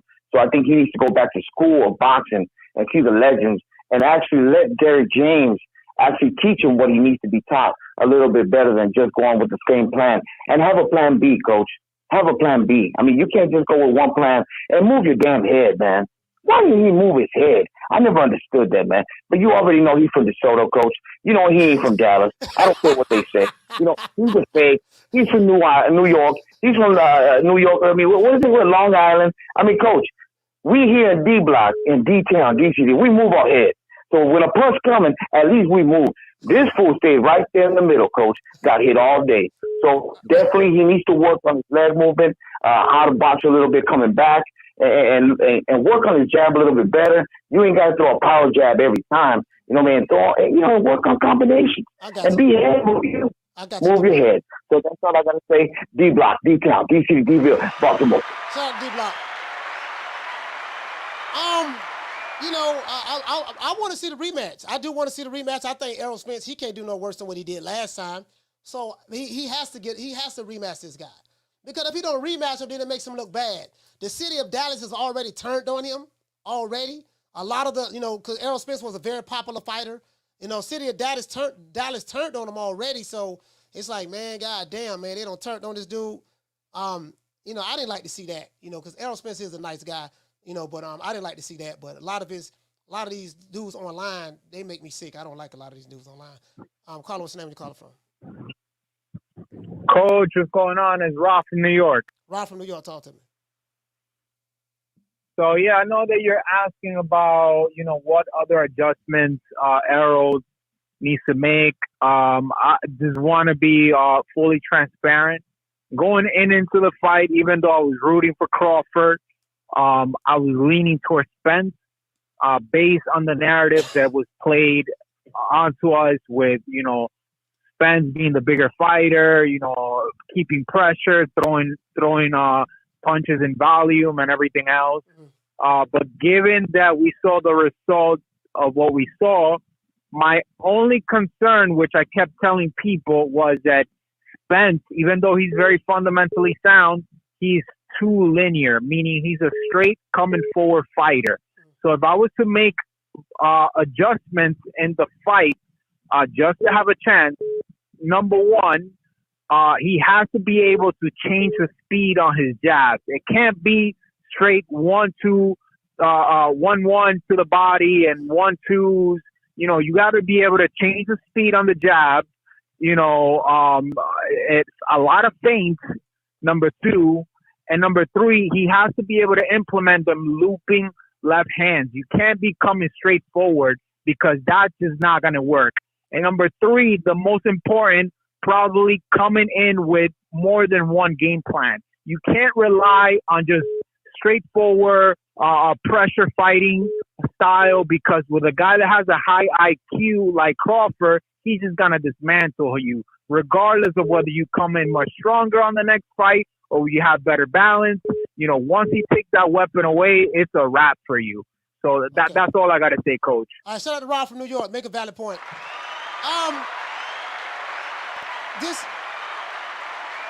Shout out to Luis Rodriguez for dropping that $2 cash out. Salute to you, fam. Shout out to Swat Jones for dropping that quarter of a dub on your boy. He say for you, he say for what you do, fam. I appreciate that, fam. Hey, Leroy! Super chat. Receive. But playtime's over, boy. I heard what that brother said, but this is the thing. What Errol Spence been doing has been working for him. He was an undefeated fighter. He was 28-0. So if you win 28 fights fighting the exact same way that you've been fighting all this time, and you got a trainer that's hold on. And you have a trainer that's trainer of the year in Derrick James, and you become unified champion under that guy, that's what's been working for you. You get what I'm saying? So if that's what's been working for him, you can't, it's kind of hard to I hear what everybody's saying, but that's what's been working for him. Coming forward, work behind the jab, throwing the 1-1-2, then going to the body, pushing you up on the ropes and pounding you to the body. That's what's been working for him. So, you know, it is what it is. Caller, what's your name? Where you calling from? Coach Malachi Williams, Willie Cole from Houston. How you doing, brother? Willie Cole from Houston, H-Town. Talk to me, fam. All right. Hey, Coach, I like that example you just threw because that's really what I was going to say. Because you're going to have people overthinking this, right? Spence technically is a one-trick pony. That's what's been working for him. Yeah. And what I see what he needs to work on because of that, right? Because in 4 months, Coach, let's be real. You box. I know several boxers. You're not going to learn a whole bunch of new things in 4 months. You know what I'm saying? It's just not a whole lot that you're going to be able to acquire to put in the toolbox. So you're going to refine what you do, right? But what I think Spence needs to improve if he can, which he probably can in 4 months, is his stamina. Because the only chance you have as far as beating Crawford in a rematch is to be able to withstand the punishment that you're going to receive again. Right. You know what I'm saying? What's the old adage? One punch can change a fight. Yes, sir. That's your chance. And if you can't last, you don't have that chance, Coach. That's all I got to say, Coach. Great show, brother. Man, shout out to Willie Cole. Houston, stand up. So, hold on, guys. Hold on. Two topics I want to talk about. Now they switched out on Spence. Okay. They switched out. Hold on, guys. Switched out. I'm writing some notes down. So, let me find out. I'm gonna see what other guys have to say. Damn, whoever called, y'all call back. Let's see what the other guys have to say. You know, what is it that he can improve upon in the rematch? What is it that he can improve upon in the rematch when he fights, when him and Crawford fight each other in December? Crawford did say, hold on. Crawford did say that, hey man, more than likely he's gonna be fighting him, and then he wants to move up to 154. He did acknowledge in that interview that he has to be realistic. He is getting older. Like I'll be 36 in September, so I have to be realistic. They did ask him about Canelo, and he like, man, I can't move up to fight no Canelo at 168. They have weight divisions for a reason. Remember I told you guys, you got niggas talking about because Crawford beat Errol Spence, yeah, man, he can move up and fight Canelo. Why would you do that? I told you guys, I said that'll be career suicide. Canelo was too big for Crawford. And I say there's not a welterweight in the welterweight division. Crawford or Spence or any of those guys, Boots or whoever in the welterweight division, they ain't gonna beat no goddamn Canelo Alvarez. That dude too big. So Crawford threw that out of the window. He like, nah, man, they got weight divisions for a reason. My limit is probably 154 pounds, and those dudes is big up there. He said that in the interview. Those dudes is big up there. So he understands I'm an older fighter. I'm going to be 36 in September. I ain't trying to get killed. You get what I'm saying? So it is what it is. Caller, what's the name where you calling from? Hey, this is Swat Jones from Fort Worth, Coach. Swat Jones, Fort Worth, talk to me.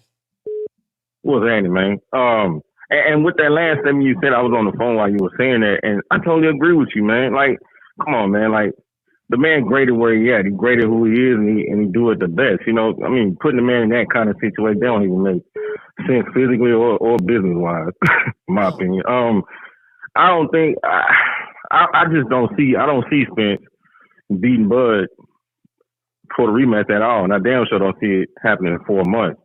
And the reason why, man, Spence got humble, man. Spence need to recognize that man sitting across from you is the greatest fighter in the world. Understand that. The man is the greatest fighter boxer in the world, bro. And the thing is, the way he approached that last fight, I think he sadly underestimated Bud. Like, you just disregarding the man. Like, come on, man, this ain't YouTube. This ain't the internet. Like, this live action, baby.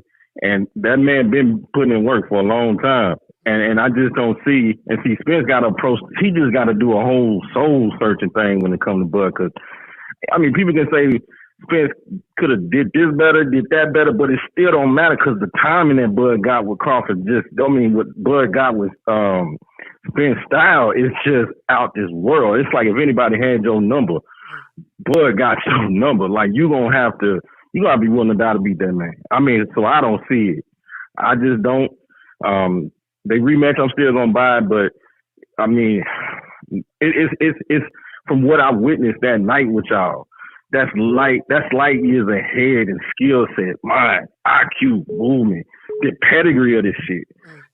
Man, Spence got a lot of soul searching to do if he gonna even be competitive next fight, and that's why I just can't give it to Spence. I mean, he gonna have to prove that to me for me to believe it. I don't see it.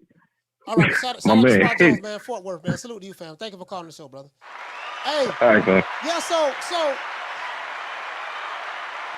I mean, me personally, I think he can't do no worse than what he did last time. So, in my opinion, Spence can't do nothing but become a better fighter. He can't do nothing but get better from this. The issue that I have is I don't like the fact that a lot of guys from Dallas is jumping ship on him. I don't like that.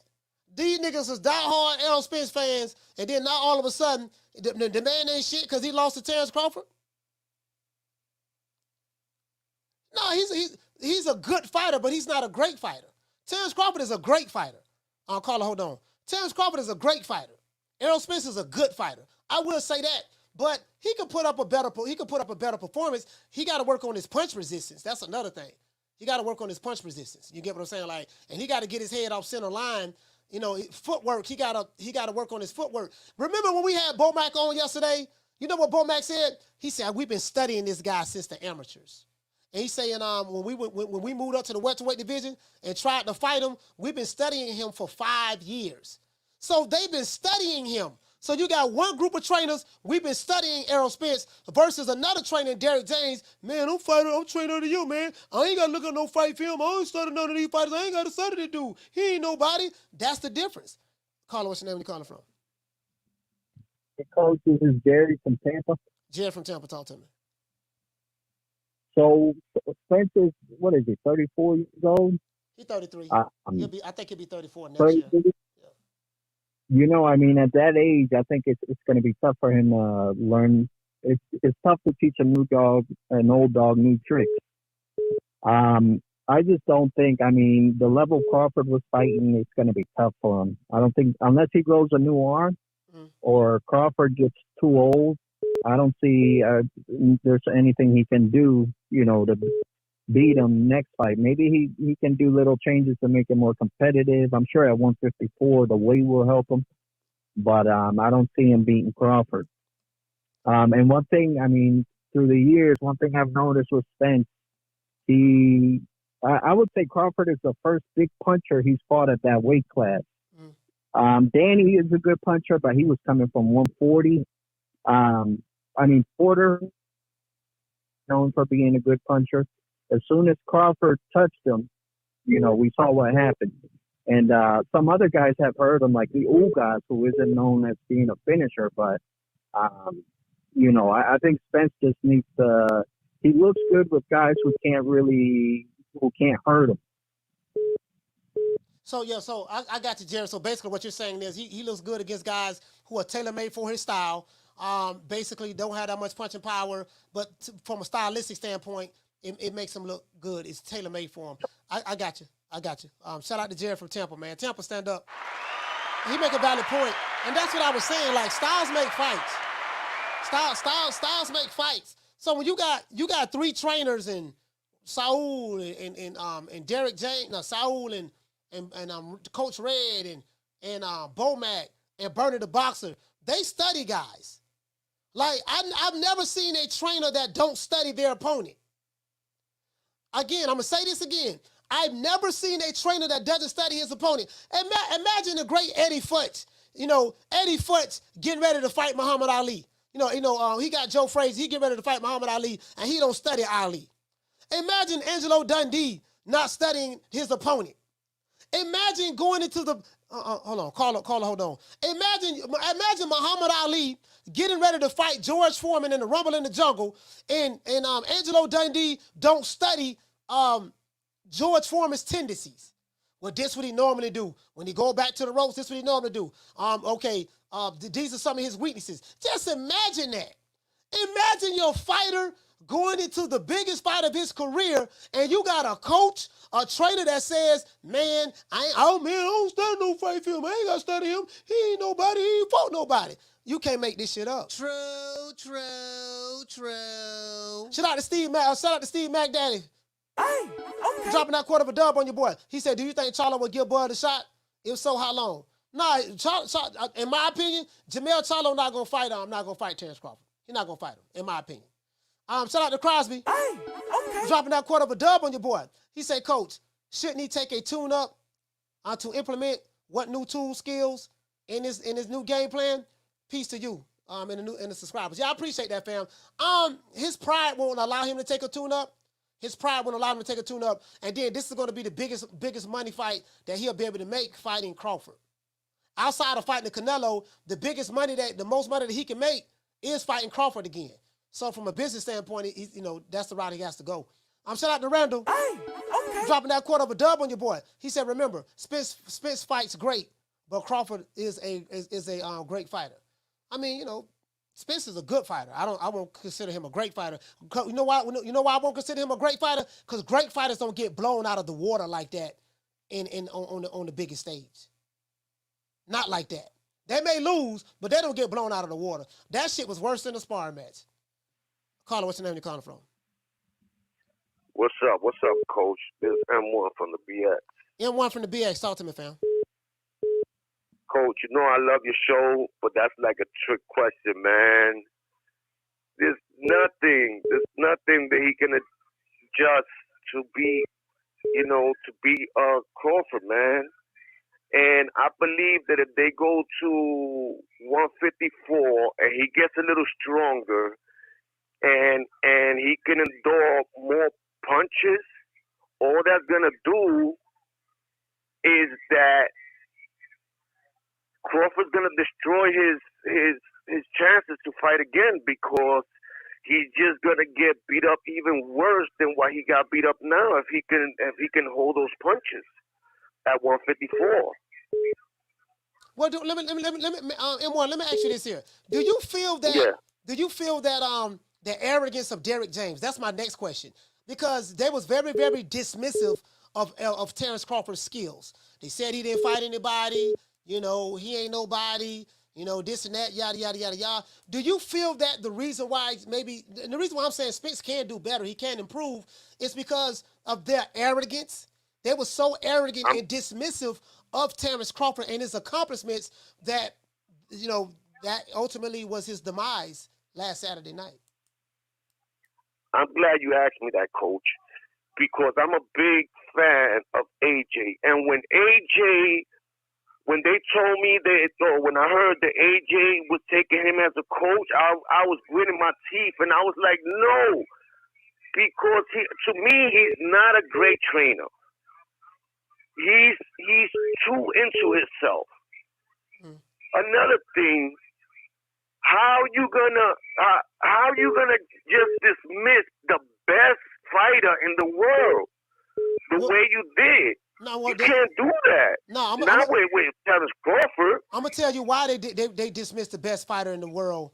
Well, he's one of them, because you got Canelo and New Age, but I got what you're saying, because they never considered Terence Crawford the best fighter in the world, even though they avoided him for 5 years. They did do that for a reason, because stylistically his style was all wrong. But they never looked at him like that. Remember, they was very dismissive. They thought he was nobody. He ain't nobody, man. He ain't fought nobody, this and that. And why don't I take the easy route? So they took the easy route, and I think they started believing a lot of their own press clippings. They started watching too many YouTube channels, pro Errol Spence YouTube channels, boxing communities, and they started to believe that, and they drunk their own Kool-Aid at the end of the day. Coach, I you know what I'm saying? I respect you. I respect your channel. I watch you all the time, but I don't believe that, because when Derrick James started saying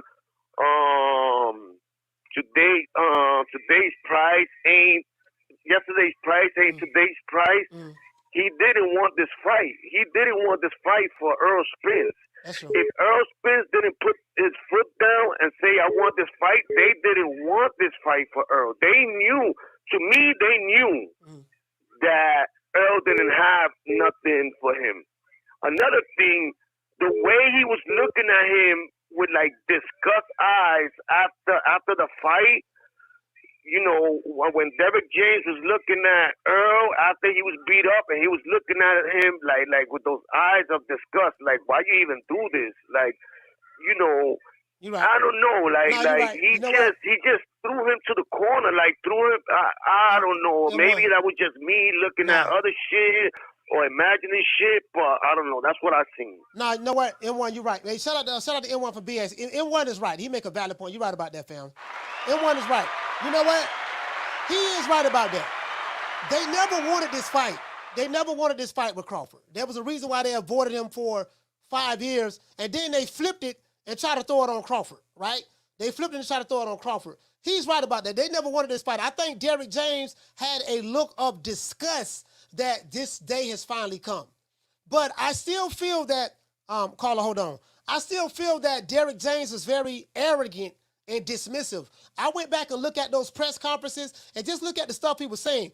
And I was wondering why. I was watching on WCS, World Combat Sports, and he was saying that Derrick James seemed very grumpy and upset and angry. And when I sit back and think about it, I think maybe Derrick James was grumpy, upset, and angry because this is the guy that we did not want Spence to fight. Remember, Spence said that, man, they ain't want me to fight Crawford. They want me to fight Thurman, and they wanted me to do this. They wanted me to do that. He said they, but he never said who is they. Like if I was an interviewer, when you say, man, they ain't want me to fight him. They ain't want me to give him this. They ain't want me to give him 50-50. They ain't want me to concede to this and that. The question I would have asked him, but Brian Custer didn't ask him that. The question I would have asked is, who is the they that you are referring to, Errol? You said they didn't want you to fight Crawford. They didn't want you to concede to certain demands. They didn't want you to do this. They wanted you to fight Keith Thurman. Who is the they that you're talking about? That's the question I would have asked him. Caller, what's your name? Where you calling from? Oh, it's Albert from Alabama. Coach, thank you so much for taking my call. Okay, Albert from and, Alabama. sir, I just wanted to say, that promoter you were talking about at the beginning of your show, the one that said that Crawford was cheating, I know you're going to keep your integrity, not say who he is. I wish you would, though. Yeah. But anyways, next time you see or talk to this man, call him a pussy for not standing behind what he believes, because that is nothing but bullshit. If you're going to go over there, say something, and not even, first of all, not providing any evidence, but not stand behind what you say. That is nothing but bullshit. And next time you talk to him, call him a pussy. All right, sir. And I also wanted to say, man, you're right about how Dallas is turning on Spence. It's actually kind of really sad. And one of the reasons I love Crawford, you know, besides just being the GOAT, is the first time I saw him, it was on HBO. He had this whole bit on there where he actually went to Africa. And he spoke about the humility that he felt and all the awesomeness that he felt. Do you think if Crawford would have lost to Errol Spence, that any other people in Africa would have turned on him? Absolutely not. Crawford, instead of like buying a Ferrari and wrecking it at 100 miles an hour, he goes out and does stuff for his community. He goes out and does a fish fry for his community, have block parties. You know, if Crawford would have lost, I think obviously there would be people that would turn on him from Omaha, but I think for the most part, they'd probably stick with him. Okay. And, you know, show loyalty and integrity like that. And I think that's really awesome. All right. And as far as what Spence can do, man, like in a rematch, man, you can't. Crawford has been studied Spence. I said this the other day on your show. Studied him left and right, up and down. Derrick James and Errol Spence don't seem to watch that much tape. They try to like downplay Crawford just because they're too ignorant of the fighters that he fought. Can you hear me? Because they're too ignorant of the things that he accomplished. They're too ignorant of his skill. So, I mean, I don't think there's not much they can do in a rematch. I mean, they might get a little faster, might get a little stronger. Can you summarize it? Can you summarize what you're saying, sir? Can you please summarize it? So, because I got other calls calling in. Oh, yeah. I'm just saying that they don't like, for example, when Spence was asked, hey, what was your favorite Crawford fight? He dodged and dived the question. He couldn't say anything because he really hadn't watched that many. All he right, I got couldn't you. name much I got his you. opponents that I got that you, want fam. the hot button one. All right, salute to you, So they fam. don't really. It doesn't seem like they do that much to actually study All Crawford. right, shout You out know, to they just Albert. said, Shout out to okay, Albert from Alabama. Salute to you, fam. Yeah, I need you to summarize, dog. You talking? I got other calls calling in. I'm trying to get to everybody so they can call the show. And you calling here, man, want to have a 30-minute conversation. Shout out to Albert from Alabama. Much love to you, fam. I appreciate you calling, fam, but you wasn't listening. When you call somebody's show and they ask you to please summarize, caller, hold on. Please summarize what you're saying because we spoke for 5 minutes. So we got other calls calling in. It's disrespectful to the other callers who trying to get in on the line as well. So I try to respect all the callers. And so just hit your points, get to it, and and let's keep it moving. But I got you, fam. I got you. Caller, what's your name? Where you calling from? Hey, Coach, it's your boy Ralph from Fresno, Cali. Ralph. You say Ralph? Yeah, Rafa. Yeah, Rafa from Fresno. Talk to me. Yeah, what's up, Coach? Joe, I was to answer your question. What you said, what does Spence need to do different? Yeah. I was seeing some interviews where they said that Spence, Porter, and Kell Brooks said that Spence is too emotional. He gets frustrated. He's like an emotional fighter type of fighter, right? Right. So I feel like instead of going forward and letting his emotions get the best of him, going blow for blow with Crawford, that shit ain't gonna work with Crawford. He needs to use his head and actually step back and think what he's gonna do before he does it. You know what I mean? Because he can't just go blow for blow with Crawford. Obviously, that shit ain't work. You know what I mean? Yeah. So I feel like he needs to step back and actually, instead of going blow for blow, think what he's gonna do. Type of Mayweather style, I think. Yeah, I mean, what you're talking about, that's dealing with ring IQ. He's going to have to be a lot more smarter when he steps in the ring with Crawford.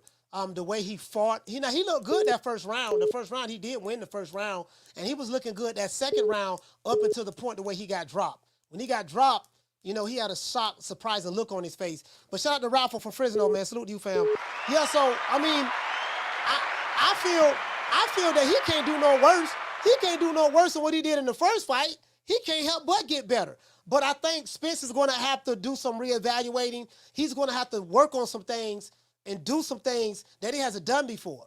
Caller, hold on. If you listen to the press conferences leading up to the fight, Spence said that there were certain things that he didn't do. He used to be able to just be out, not eating right, going to the club, this and that, and still get in the ring and beat fighters like Danny Garcia and Mikey's and stuff like that, and Sean Porter's. He was able to do that. So he admits that, hey, man, he wasn't living the right lifestyle in between the fights. He wasn't taking it as serious. He said that on multiple occasions, drinking, stuff like that.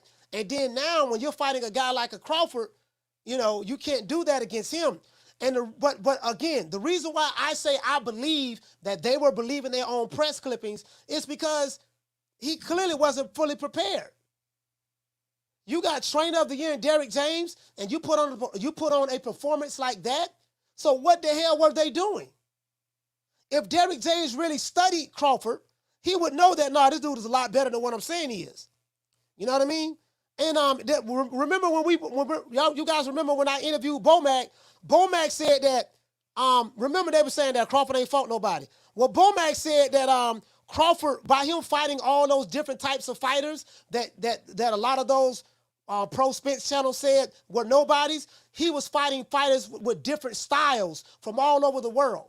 So you fighting pressure fighters, boxer punchers, punchers, dudes who really good with lateral movement, short guys who's fast and have speed, big guys who have length and control distance and range. He's fighting all of these different styles versus another guy. He's fighting fights that's tailor-made for his style. There's a difference. Caller, what's your name? Where you calling from? It's Curtis from Long Beach. Curtis from Long Beach, talk to me. I don't think there's much that Spence can do to win that fight, but I think Spence can look a lot better and, redeem some of the stuff that he lost just by going the full 12. I think Crawford is just a dude that he's just not going to be able to beat, but I think he can look better. And I think he needs to take some pages from Floyd Mayweather. Like one thing that I learned from Floyd, like guys that would start to get going on him and turn up the pace, he would immediately start jabbing to the body. Anytime they tried to walk him down, he would make him reset with that jab to the body. I think Spence needs to pick up stuff like that, and he just needs to get some head movement. Like, if you don't do nothing else, man, you got to move your head.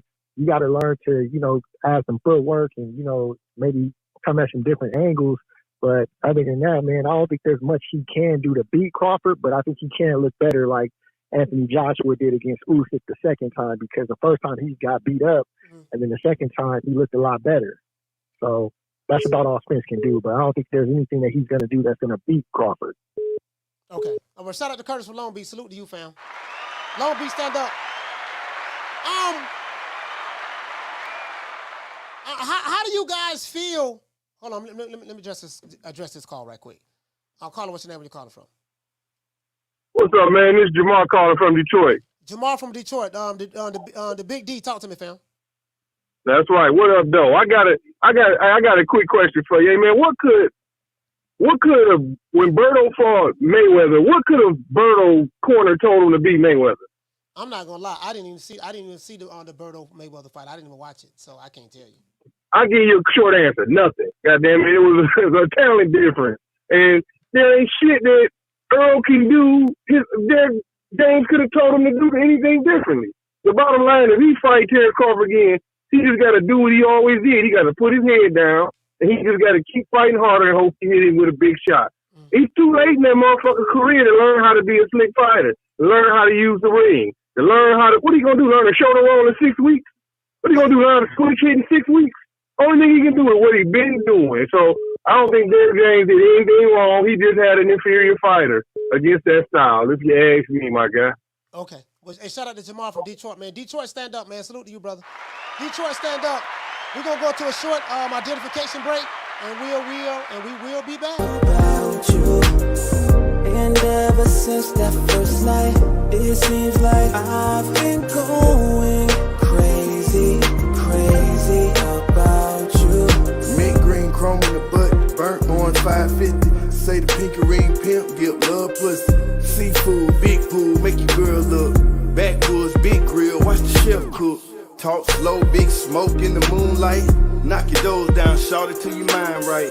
East Point, Fulton County, where a nigga from. Got love. Man, it is what it is, man. I just sit back and a question I want to ask you guys. I want to pivot a little bit. Once again, guys, I do apologize for the avatar, but my camera is tripping, my internet tripping when I turn the camera on. So apparently, when I turn the camera on, it's draining power from the internet. I don't know what the fuck it is. I don't know, man. I'll find out. I do feel some type of way that some people in Dallas have turned on Errol Spence. Errol Spence is a very, very popular fighter in the sport of boxing. He's very popular. Terence Crawford isn't. Terence Crawford is finally getting his props after 15 years. Crawford reminds me of Bernard Hopkins. Carla, hold on. Terence Crawford reminds me of Bernard Hopkins. I'm going to tell you guys what I mean by that. If you go back and look at B-Hop's career, Bernard Hopkins wasn't a liked fighter. He wasn't liked by the mainstream media. He wasn't one of the popular fighters. Tito Trinidad was the popular fighter, bad boy. Oscar De La Hoya, popular fighter, bad boy. Now, don't get me wrong. Tito Trinidad and Oscar De La Hoya kicked a lot of ass. I don't want nobody mistaking that.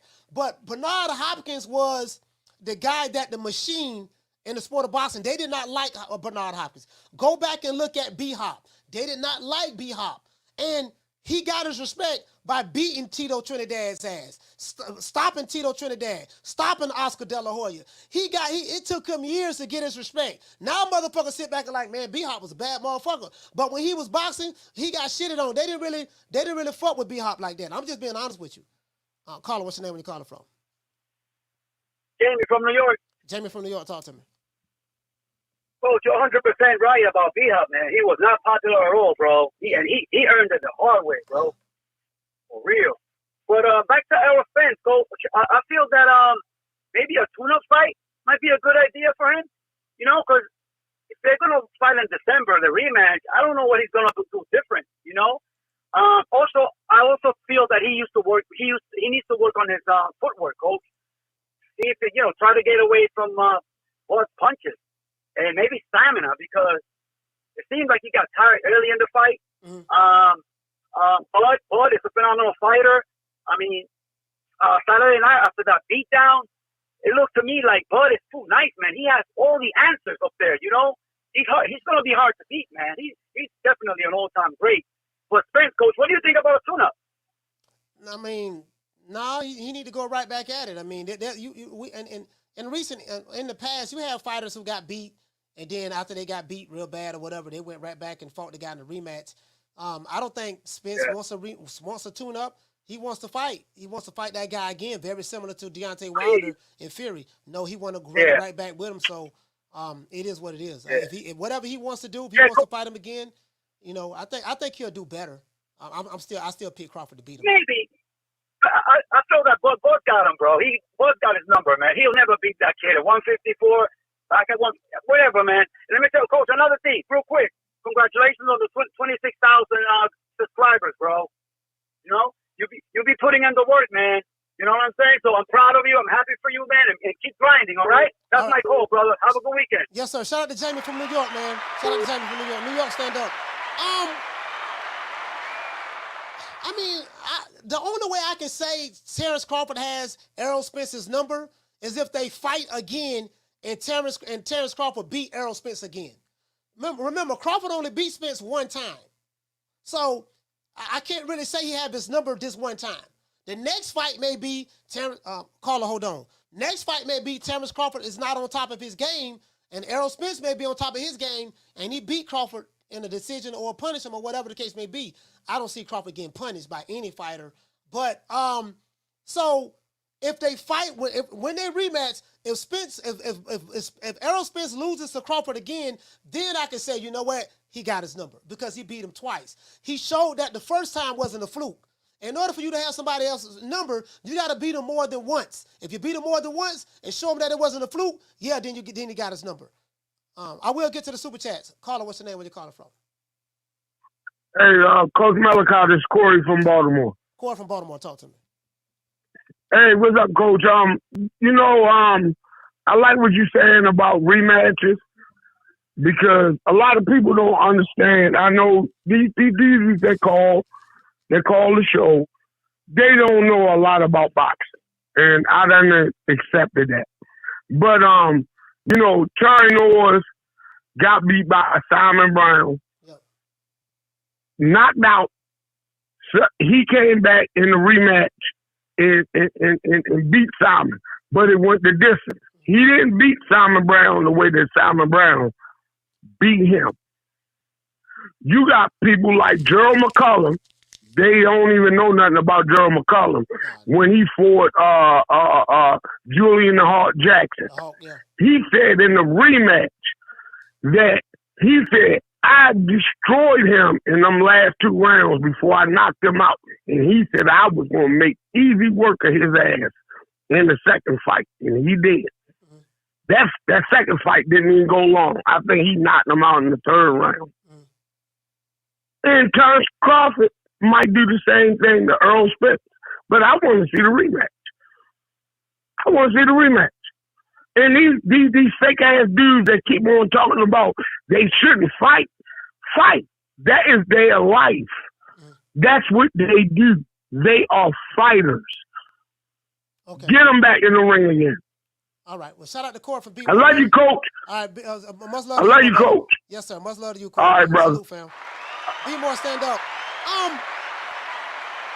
Let me get the super chats out of the way, guys. Shout out to Zepper. Hey, okay. For dropping that half for bam, dub on your boy. Hey, Leroy. Super chat received. Playtime's over, boy. He said Boots better pay attention to Crawford's words. Crawford said, I've been watching Boots since the amateurs. Same thing Bomac said about Spence. Yeah, see, that's another thing. You know, that is another thing, but Boots will never get an opportunity to fight Crawford. That fight ain't gonna happen. Crawford said I'm looking for bigger fish to fry. So you got guys saying, oh man, he ducking Boots. How the hell he ducking Boots, but he fought the best fighter in the welterweight division in Errol Spence? How you duck a guy, a prospect or contender for for the best fighter in the welterweight division. Well, that's how he was billed anyways. Errol Spence, who was supposed to be the best fighter in the welterweight division. So come on, man. I mean, that's ludicrous. And then he's talking about moving up to 54 to fight Jermell Charlo, the guy that was the undisputed champion at 154 pounds.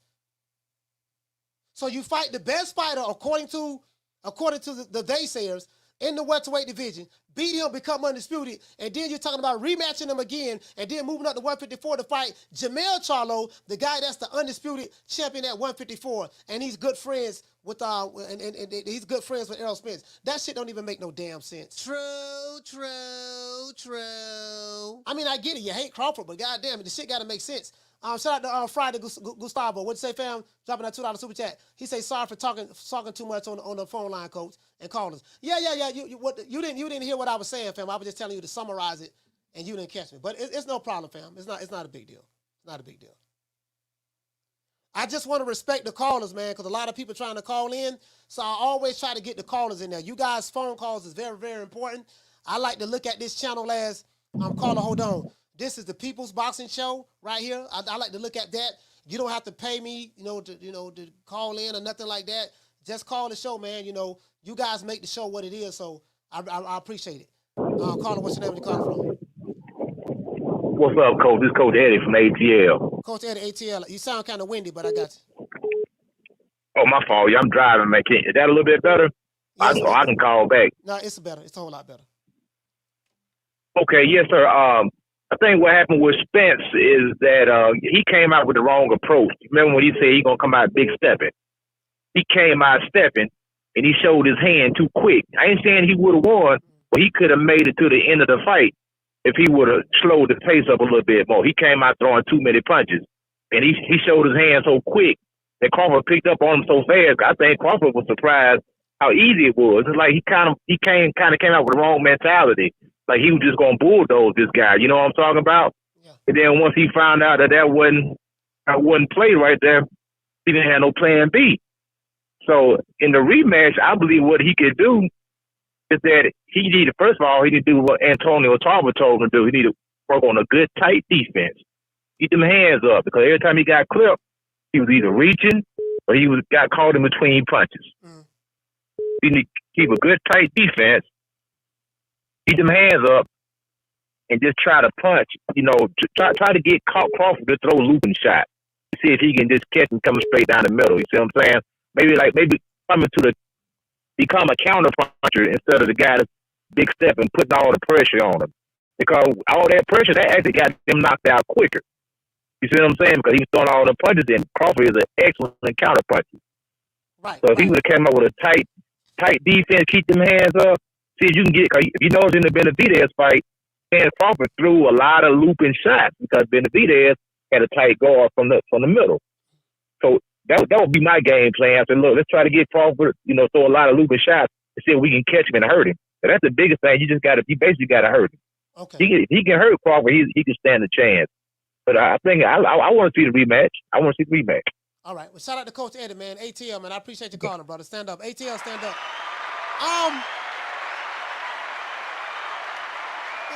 See, this is the thing, right? In order to beat a fighter like Terence Crawford, you're going to have to be a thinker. You have to outthink this guy. You're not going to beat him just coming forward and imposing his size and stuff like that. No fighter's going to do that. And I mentioned this on Friday. I was like, man, Victor Poster tried that. British Prescott tried that. Jeff Horn tried that. And you know what people told me? They was laughing. Oh, man, you trying to compare Errol Spence to British Prescott and Victor Postal and Jeff Horn and Hank Lundy and all. Errol Spence is different. And they laughed. And I'm like, you guys totally missed the point. You're saying that because he's the bigger guy. Listen to those other guys. Listen to Paulie Magellani and all those guys. Malinagi, sorry about that. And all those guys. Yeah, I picked Spence because he's the bigger, stronger fighter. Well, how did that bigger, stronger fighter shit work? True. That's all they kept saying. He's the bigger, stronger fighter. They literally slept. They was in a coma on Terence Crawford. Literally. They was in a coma. Like, bruh, have you forgot all these other big guys that he fought in the past and that shit didn't work? He walked them in the traps. Carla, hold on. When you fighting a fighter like Crawford, you can't be overly aggressive against him. He's going to walk you in the traps. When you are a big, strong guy and you overly aggressive, you open yourself up to counter punches. Everybody know you never fight a counter puncher that's a boxer puncher aggressively. You're going to walk into some shit. You said we smoking on bud. Yeah, but the one thing you don't know, I smoked some of that Omaha weed before, that bud. That Omaha bud is very, very good, and it puts you to sleep. True. They were just too arrogant. I think this time he will become a lot more humble. He will respect Terence Crawford more, and he'll come in with a different mindset and a different game plan. That's what I believe. Shout out to JRG. Hey, okay. Dropping that half for bam, dub on your boy. Hey, Leroy.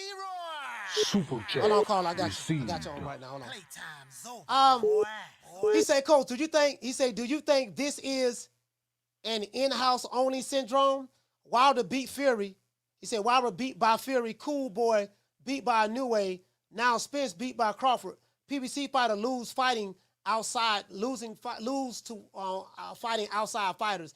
Charlo is next versus Canelo. Yeah, pretty much. I think Canelo probably gonna ice Charlo. I like Jamel, but I think he's gonna get iced. Now that I think about it, I want him to win, but me wanting him to win, and now that I sit back and think about it and break down the intangibles, I think Canelo gonna. I think he's just too big, too strong. Carla, what's the name you calling from? More. Carla, what's the name you calling from again? Don from Baltimore. John from Baltimore. Can you hear me? Don from Baltimore. Talk to me. Yeah, I mean, you all were talking about Derrick James and how they were really arrogant, and it really came through clear because when I was watching the press conference as well, I mean, it was wild how he was calling Bomac ma'am, and I mean, and then Earl wanted to talk about Bud was being emotional, but I think Derrick James was just over the top. I mean, and just like the guy was saying a few callers ago about his disdain for Earl during the fight. I mean, I was watching it, and maybe the fourth or fifth round, he in the ring telling Earl, yeah, you give him the bit, boom, bop, and slide to the left. And then after the sixth round, he stopped coming in the ring. I mean, he was on the apron coaching after maybe the fifth or maybe the sixth round. So, I mean, fighter, coach of the year and all of that, I agree. I mean, you know, but right now, how you have Earl prepared. I really, like you were saying, what's the difference for the next fight? Yes, sir. The only difference can be just not taking the fight. That's the only difference. If he goes up to 154, and I mean, we all don't know. We just have our opinions, but he may just think that, all right, now I have the weight. Now I can really bulldoze him like I want to. And he might get chopped up some more. So that's just what I think. The only thing different is to not take the fight. But if he does, I really don't see too much of a difference. And I was laughing at what you said. I'm probably the biggest Floyd fan out there. And I never watched the Birdo fight myself. All right. But keep it going, Coach. All right. Yeah, shout out to Don for being more salute, fam. Yeah, man. Let me get the cash apps out of the way. I got cash apps and super chats. Damn, hold on, guys. I have cash apps and super chats. Hold on, guys. Hold on. Hold on, guys. Bear with me. Let me get the cash apps and then super chats out of the way. Shout out to what we have. What we have here. Oh, shout out to Swat Jones. Hey, okay. For dropping that quarter of a dub on your boy. Hey, Leroy. Super chat received. Playtime's over, boy. Shout out to Ruben Allen, man, for dropping that quarter of a dub as well. He says Spence has the worst footwork at that level. Yeah, Spence doesn't have good footwork. The thing that gets me is a lot of these boxing experts were saying how great Spence was, and they totally ignored a lot of his flaws because Spence was the popular fighter, and no one wanted to say anything Spence was not going to lose because they was getting ridiculed from the boxing public, the boxing world. But the reality of the situation is he's always had terrible footwork, but he didn't fight a fighter that. Well, Sean Porter exposed it. If you look at the Porter fight, Sean Porter was the one who exposed it prior to the car accident. You get what I'm saying? Shout out to my sister Bless. Hey, okay. Dropping that quarter over. Bam, dub on your boy. Hey, Leroy. Super chat received. Playtime's over, boy. What it say is you say, well, we definitely know Jamel won't outthink him. Nah, Jamel won't outthink Crawford because Jamel Charlo fights. He fights very emotional. Like he doesn't fight calm and poised. He don't fight lightweight. That's not what he does. Shout out to Ali Maddox. Hey, okay. Dropping that quarter of a dub, dropping a half a dub on your boy. He say, these ESJ fanboys is a ML Spence. Is a motherfucker. Okay, comma. Spence looked drugged. His face was swollen. Others saying he was weight drained. His face was sucked up. I'm confused, coach. I'm just trying to figure some stuff out. Which one is it? I mean, it is what it is. I mean, at this point, you have to find something that confirms what you already want to believe because a lot of these people are in denial at the reality of the situation. Down from the bar, there's a platform stage. People pimping, sharp as razor blades. They're just in denial at what they saw. You get what I'm saying? The only thing that gets me is, what I don't like is, okay, you have Terence Crawford. I just love the fact, man, that Terence Crawford is finally getting his props. He's finally getting his props. 15 years to get his props. Just imagine you being a world-class fighter, a top guy in the sport. You beat everybody they put in front of you, and no one gave you any respect. They treated you like you was Rodney Dangerfield. Carla, hold on. They treated Terence Crawford like he was Rodney Dangerfield. Some of you young guys, you may not know who Rodney Dangerfield is.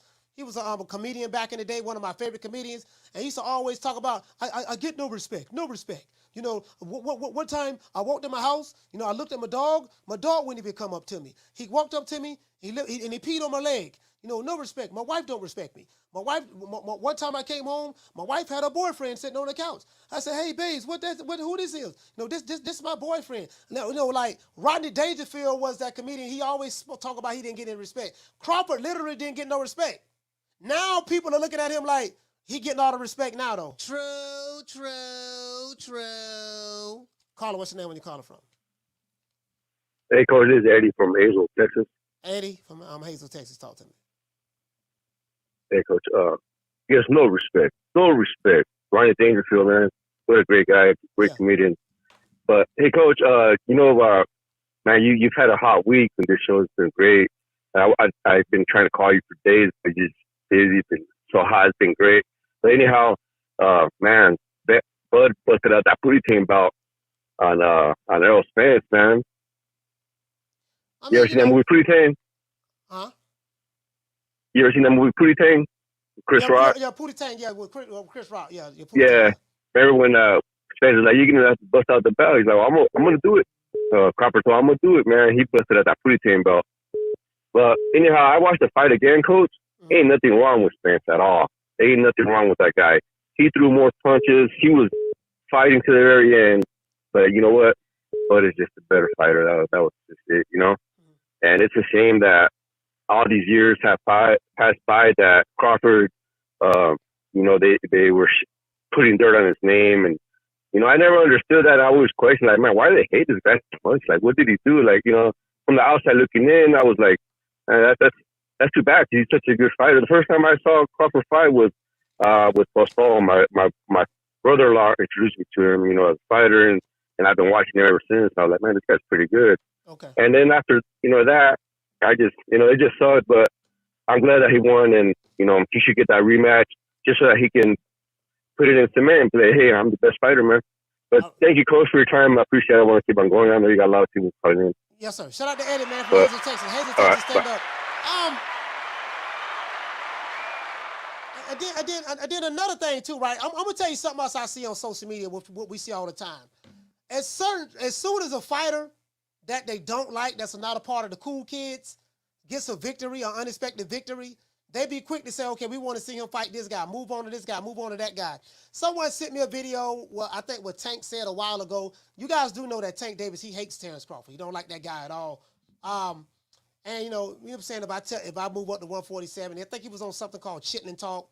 If I move up to 147 and fight him, if I touch that chin, he going to sleep. And you see a lot of that running around right now. But guess what? So my thing is this here. If you guys feel that, okay, Tank Davis will knock Terence Crawford out, then I want you guys to practice what you preach. What do I mean by that? certain fighters, you tell them they have certain requirements. Well, he need to move up to fight this guy. He need to move up to fight that guy. Like you guys are saying that you want a new way to Monster to move up to 135 and fight Tank because you think Tank will ice him to prove that he's a hype job. So, and that's fine if you feel that way. But when it comes to Tank Davis, you guys don't require him to move up to 147 to fight Terence Crawford. Why is it that, caller, hold on. Why is it that Tank don't have to do anything? A new way to Monster has to move up to 135 to fight Tank to prove to you guys if he's really that good. But Tank don't have to move up to 147 to fight the same guy in Terence Crawford that he said that he'll knock out and finish him in 6 rounds. Please, someone please explain that to me. Caller, what's your name? You calling from? What up, Coach? It's Roach from Houston. Roach from Houston. Talk to me. Yes, sir. So, I just wanted to go back to a point that you made earlier about Bernard Hopkins. I mean, you were spot on with that comparison because I literally watched, Bernard Hopkins have his Tito Trinidad fight. I watched it again in 2023 with Bud Crawford having his Errol Spence fight. So I just want to say that's a spot on comparison. Shout out to you because your boxing analysis is very how can I say it? It's very sharp. I really like your analysis. But as far as what can go different, I don't really know. But one thing I will say, this is my last point before I get off of here.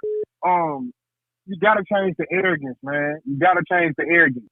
All that shit that Spence was talking, you know what I'm saying? And again, I had Spence winning the fight, but what really kind of had me a little iffy is that particular segment when they asked Crawford and Spence to rank the other fighters. And Spence, Crawford gave realistic answers, power on Spence 7, ring IQ 8, heart 9. It was something like that. And then when they backdoored and asked Spence, and he's saying Crawford punching power 3, ring IQ 2. You know what I mean? Like about that. Even before the fight, even before the fight, they kind of rubbed me the wrong way. And this is, again, I was going for Spence. But I'm like, bro, come on, bro, that's not even realistic. So either you sleeping or you just taking this dude for a fucking joke. You know what I'm saying? Yeah. And seeing how Derrick James acted, man, I'm kind of glad. I won't say I'm glad that it happened, but Derrick James needed an edge up. Appreciate you taking my call, Coach. I'm going to get off of here, man. Keep cooking, bro. Keep working. Man, shout out to Ross from Houston, man. Salute, fam. Yeah, man. Again, I just, I think all of us is the true boxing fans. I don't know if you guys, can you guys hear me? Can you guys hear me? I don't know if you guys can hear me. Hold on. Let me see if you guys can hear me. Hold on. Let me turn this up a little bit. I don't know if you guys can hear me or not. Why is it that? Okay, I think you guys can hear me. You guys can hear me. Okay, cool. Y'all can hear me. Thank you guys. Thank you for letting me know. You guys know I'm trying to work with it. I'm trying to work with it. But yeah, man. Let's get the super chat out of the way. But my thing is, guys, we gotta stop having these double standards when it comes to boxing. We have to stop having these double standards when it comes to boxing, fam. You can't be. I get it. You love certain fighters. That's your favorite guy. But don't ask another fighter to, because what happens. This is what happens. These guys, if you don't like a fighter, there's nothing that fighter can do to make you like them. So what they do is they move the goalposts on fighters that they don't like, and fighters that they do like, they put them in the witness protection program, right? So if it's somebody like a New Way, he's from Japan, don't nobody know who he is, he ain't fighting nobody, he's overrated. And then when he beats Cool Boy Stealth, a guy who is highly regarded by the popular opinion, when he gets destroyed, then it's, oh man, the New Way wrapped his hands illegally. Oh man, they need to check his gloves. He had something in his gloves. Oh man, the people in Japan, they did something to his water. All that stuff there. We've seen this movie before. And then, okay, Derrick James and Roach is right about that. When they asked Spence, how do you rate Terence Crawford's power? Oh man, it's a 2. What about his resume? A 0.5. Errol Spence was so disrespectful and dismissive of Crawford all the way up to when he got his ass whipped. His punching power ain't all that. Now he's been humbled by Terence Crawford. Imagine me talking shit to somebody in the chat. Imagine me talking shit to JC in the chat, right? Oh man, JC ain't nobody. He ain't fought nobody. His punching power is a 2. His resume is 0.5. And I got all of my fans from Dallas, Texas, telling me, yeah, man, that nigga ain't nobody, man. He ain't nobody. That old country ass nigga from Omaha, Nebraska, he ain't gonna do nothing. You the big fish. You man down. Strap season. We betting the whole house on Errol. We betting on Errol. The whole house on Errol, right? They saying this here, right? And then me and JC finally fight, and JC beat the shit out of me. Beat me in front of my wife, beat me in front of my kids. He got me doing the stanky leg in the ring. He got me doing the butterfly, the doodle brown, the Tootsie Roll, the Cabbage Patch, the Wop, the Smurf, the Pac-Man, the electric slide. This man beat me from pillar to post, and then my wife looking at me, or my baby mama looking at me like, baby, what happened? What happened, baby? Well, what happened? I do see the phone calls. Y'all call back. What happened, baby? Dang, man, goddamn, man down. Call out, cat. I'm Dallas, Texas. Then niggas from Dallas, Texas saying, nigga, you ain't from Dallas. You from DeSoto, Texas. Stop claiming Dallas. And niggas from Dallas switching out on them. True. You can't make this shit up. You can't make this up. Now they saying he ain't from Dallas. He from DeSoto. They don't want to claim him no more. Caller, what's your name when you calling from? Hold on, caller, hold on. I got somebody else calling right now. Hold on me. Hold on. All right, caller, what's your name when you calling from? Palm Beach County. What's your name when you calling from? Jones, Palm Beach County. Dome, Palm Beach County? Jones from Palm Beach County. All right, well, go ahead. I didn't get what you were saying, but go ahead. I said Jones from Palm Beach County, goddammit. But nah. So who you think will win in the fade? Me all right, or you? For one, you trolling. How old are you, son? How old are you? Because you sound like E-Money from I Texas. ain't gonna lie, bro. You sound like E-Money from Texas. Temple. Them boys soft out there. All right. Them boys from Temple. I'm from South Florida, bro. You know how we get down. Yeah, nigga, whatever. Anyways, yeah, today ain't a good day to troll, fam. I just hung up on that nigga. Phone lines open, man. 530-494-9636. This nigga called me that's E-Money from Texas. The nigga that say E-Money from Texas, that's who that was. What your number is, fam? 561-506-5662. Let's call this whole nigga back. Let's call him back. Have some fun with this nigga. Please leave your message for 5. Oh, he on the phone up. He went directly to voicemail. The whole nigga went directly to voicemail. Unknown caller. That whole ass nigga went directly to voicemail. The day tend to run on Fridays. I'm not going to entertain these shows today. Anyways, caller, what's your name when you're calling from? Hey, this is Corey, Coach Malachi from Baltimore. Corey, 2 times. Summarize what you got to say, fam. Wrap it up for me. Go ahead. Real quick. Yeah. You know, I'm the dumbass nigga that bet on Errol Spence, lost $2 grand. People need to stop making excuses. Give Bud Crawford all the credit. That nigga Fagnon, I looked at his show, I think yesterday, about Bud beating the shit out of Errol Spence. That fat ass nigga stood out of the chair to reach for something. He got a butt like Big Booty Judy. But I won't fight his ass. But I want him to get in shape before I whoop the shit out of him. So you saying Fagnon? Fagnon, yeah, that's his name. Fagnon. Got out of a chair and he got a butt like Big Booty Judy, and you want to fight him? He got a butt like Big Booty Judy. And I say, well, this nigga ain't even in shape to fight me. I at least want him to get in shape so I can fuck him up on one of your pay-per-view programs when you whip the shit out of the other dudes. It's going to be an all Capricorn night.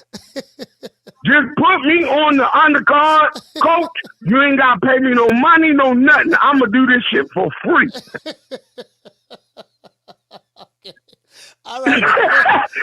I love you, coach. Have a good one, bro. Hey, and give a shout out to the Tenderoni because it's Tenderoni Friday. Yeah, yes, sir. Yes, sir. Shout out to the Tenderoni. All right. Corey salute, fam. Yeah, man. Corey for B-boy, man. Hey, the nigga oh, Lord, I swear to God, when I see that whole ass nigga coach man like how ways, I'm gonna put them paws on him. Nigga, Wakanda forever, bitch.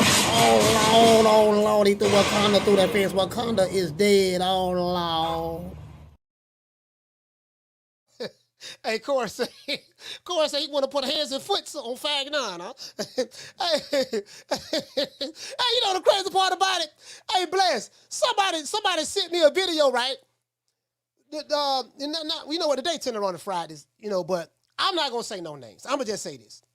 Some nigga, Fag 9, you know, I ain't saying no names, Fag 9, dropped the video talking about Errol Spence, Terence Crawford fans are bullying Errol Spence fans.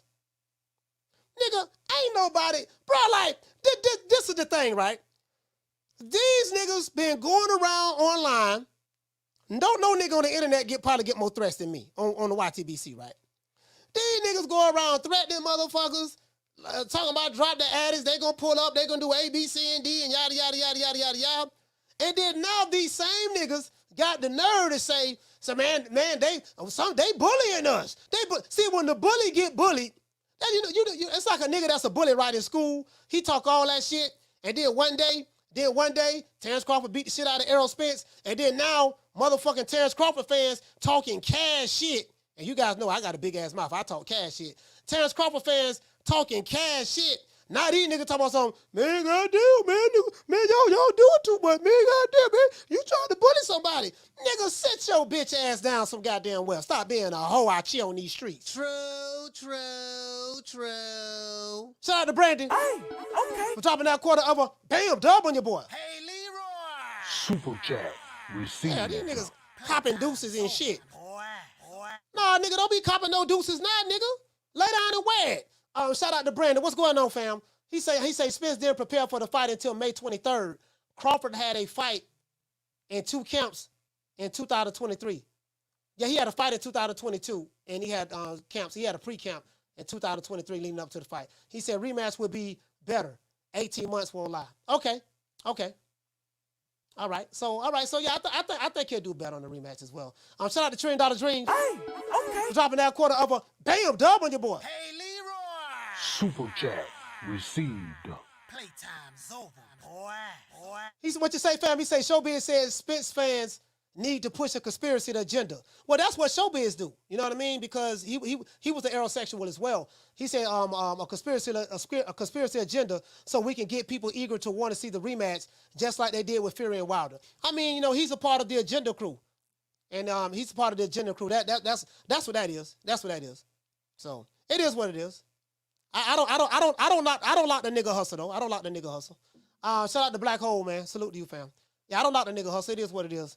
One thing about me, dog, you guys know I'm hated by the other side, so I don't go along to get along. A lot of those big YouTube channels, they don't like me at all, and that's fine. I give 2 fucks about them myself. I'm with it. Caller, what's your name? You calling from? What's up, Coach? It's inevitable. D Block, D Count, D City, D Bill, Baltimore. D Block, talk to me, fam. Coach, I know I already said what else. 2 times, hell yeah. 2-time undisputed champion of the world. Terence Crawford. Coach, Errol Spence Jr. already said what he needed to do, what he needed to work on. But I'll be honest with you, Coach. I mean, if the guy really didn't get, because they have fine excuses after excuses. Neurologically, he's fucked up in the head. The car wreck fucked him up. The drinking, the booze, fucked him up. The non-dedication into the boxing, I mean, if he knows this, Coach. Derrick James knows this. It's his life and death. That guy could have died that night, Coach. He could have, Coach. Crawford could have killed him. I'm being honest with you, Coach. The way he was looking, Coach. if that referee would have stopped him, because his coach was not going to stop that fight, coach. He had too much pride, and that's what's fucked up, man. That these guys have too much pride. He could have risked Errol Spence's life in the ring. You know, it could have been like the Creed, coach, against Drago. You know, what did Drago say at the end of the day? If he dies, he dies. You know, and Rocky didn't throw the towel. So, got to be serious with this, coach. Errol Spence, if he's going to fight Terence Bud Crawford at 154, who do you think is going to be the bigger guy in that fight that night? I would think still Bud Crawford will be a little bigger. You know what I mean? Because he's dedicated. He knows how to use his weight. He knows where he is, his limitations. Where Errol Spence, I don't think he knows his limitations, coach. I mean, I don't think he's a rational type of person. You know, he got that ego that's going to fuck him up. D-Block, D-Town, D-City, D-Ville, Baltimore, stand up. Salute, fam. Dallas, Texas, stand up. Again, man, I think he can make adjustments. I don't think he's going to win, but I think he can make better adjustments.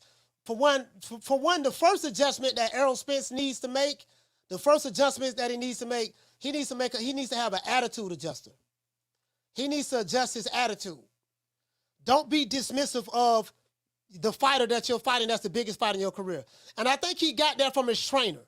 When I sit there and look at Errol Spence, remember the interview I played in the beginning with Rainwater? He said, man, Errol Spence got a bunch of like yes men around him and stuff like that. So when you got people around you, Carla, hold on. When you have people around you that's telling you everything that you want to hear, and you have a trainer that's telling you this guy ain't nothing, yada, yada, yada, this and that, you kind of start to believe that. And I'm starting to think that Derrick James trained Errol Spence the way that he viewed and saw Terence Crawford. If you looked at that man as being nothing and nobody, then you train your fighter like you're fighting a fighter that's nothing and nobody. So that's what happens. You know, and when I had Bomac on the air yesterday, he said we've been studying this guy. In order to be a student, you have to be studious. And in order to study, you have to be a student. That's the definition of a student. If you're a student, you have to study, research. You got to be studious of that which you're getting into so that you can be prepared for the mission at hand. If you're not studying a guy, then how the fuck you gonna send a fighter into a fight based on your arrogance and ego? Yeah, you call him Big Mac, and he eating Cheetos and Doritos and all that stuff there. But guess what? You're not fighting Bomac. You're fighting Terence Crawford. You're not fighting Cheetos or Doritos. You're fighting Terence Crawford. And I still, to this day, I feel that his arrogance and his dismissiveness, because the fighter takes on the personality of the trainer. If the trainer is an asshole and dismissive and arrogant and cocky, then that fighter sometimes may take on the attitude of that trainer. And if you got a group of trainers that's quiet, they study, they work hard, they get to the bag, get to the work, and the task at hand, take every opponent seriously, then that fighter that they're training like Terence Crawford would do the same thing. Caller, what's your name? You calling from? Darren, I'm from Louisville, Kentucky, home of Muhammad Ali, baby. Yeah, Darren from Newark, Kentucky? Yeah, Louisville, Kentucky. Oh, Louisville. Sorry about that. Darren from Louisville, talk to me. Yeah. Hey, look, I just want to make this short and sweet. They said, what's that boy's name that just got his ass whooped? Errol Spence? What's his name? Yeah, Earl. They said Earl big, he's strong, he's doing all this. And look, here's the only thing I got to say, and then I'm gonna hang up. Yes, sir. Man, Crawford was throwing him around the ring. Like when they would clinch up, he was throwing him all around the ring. Yeah. Throwing them all around the ring every round. Boom, boom, boom. Every time they clinched up, throwing them around the ring, bopping them. And that was all I wanted to say, Coach. Yes, sir. Darren, that is true, man. Louisville, Kentucky, stand up. He was throwing them around the ring. That is true, sir. You're right about that. You know, just physically just moving them around. And we got another call. Let's see what's up. Caller, what's your name? Where you calling from? Jay. What's your name? It's in California. Richmond, California. My name's Jay, man. Jay from Richmond, talk to me. Hey, yeah, man. Hey, man. I about to do this shit though, make some sense. I just want to let people know, man. End of the day, them dudes weren't prepared. They was unprepared, man. And that's just what it was. They weren't prepared, man. And you could tell you up there joking and laughing. Let's put it like this, my dude. No tune-ups or nothing, dude. You damn sure ain't finna get in there and fight Tyson after being off nigga for 16 months and just jump in the room with him, be ring with him. It's not happening. It ain't happening. He got up there, they got up and they played themselves. And this is another thing that I want to say about the rematch, man. Crawford fans, y'all might be giving Spence a little too much steam, man. Because think about this, man. You said his home city disowned him, and all of this shit though, man. Own city disowned him, and he ain't up over here no more, and yada yada yada. Dude, that's the recipe to destroy somebody, man. That's all I want to say, man. Okay. Hey, man, but shout out to you, man. Shout out to Jay from Richmond, man. The Bay Area, stand up. Salute. Unknown call.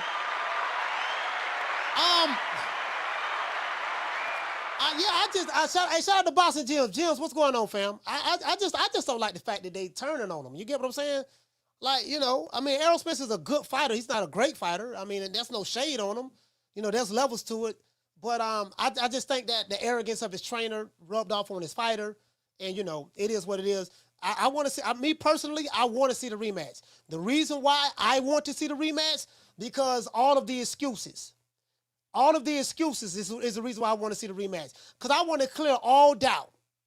Shout out to Alan Maddox. Hey, okay. Dropping that quarter of a dub on your boy. He say, Chitlin circuit going crazy. Total meltdown on them platforms right now. Excuses and more, coach, and more excuses. He say, coach, it's a buffet of collard greens, conversations, and call-ins. Caller, what's the name you calling from? Caller, what's the name you calling from? All right. Caller ain't say nothing. Shout out to Black Hole. Hey, okay. For dropping that quarter over. Bam, dub on your boy. Hey, Leroy. Super chat received. Playtime's over, boy. Caller, hold on. Black Hole son, what did he say, fam? He said they mad at people that aren't being pimped by the PBC. I mean, you know, I just think that the narrative has been pushed for so long, fam, that, you know, they kind of upset about that. The narrative has been pushed for so long, and now the reality of the situation is finally reared its ugly head, and a lot of those guys just can't cope with it. You know, that's and you got to understand too. A lot of guys lost a lot of money. A lot of people lost a lot of money. But I know some people right here where I'm at made a lot of money betting on Bud, and I know a couple of people lost a lot of money betting on Spence. So shout out to Real Dude Uprising dropping that half a dub. You say at the end of the day, the trainer. I guess you're trying to say the trainer and yes men around Spence did him a disservice. They took the view, he said they took the view all this time that Bud was easy work, and Bud dragged him like a broke toe chain. Okay, I got you. I just want to make sure I get it right, because some of the stuff I know when you guys be typing, it seems like it's run-on sentences, and I gotta know when to put the pause, like put the comment there to pause and go ahead on. But salute to you, fam. Thank you for dropping that. I'm half a dub, Real Dude Uprising. Caller, what's your name and you calling from?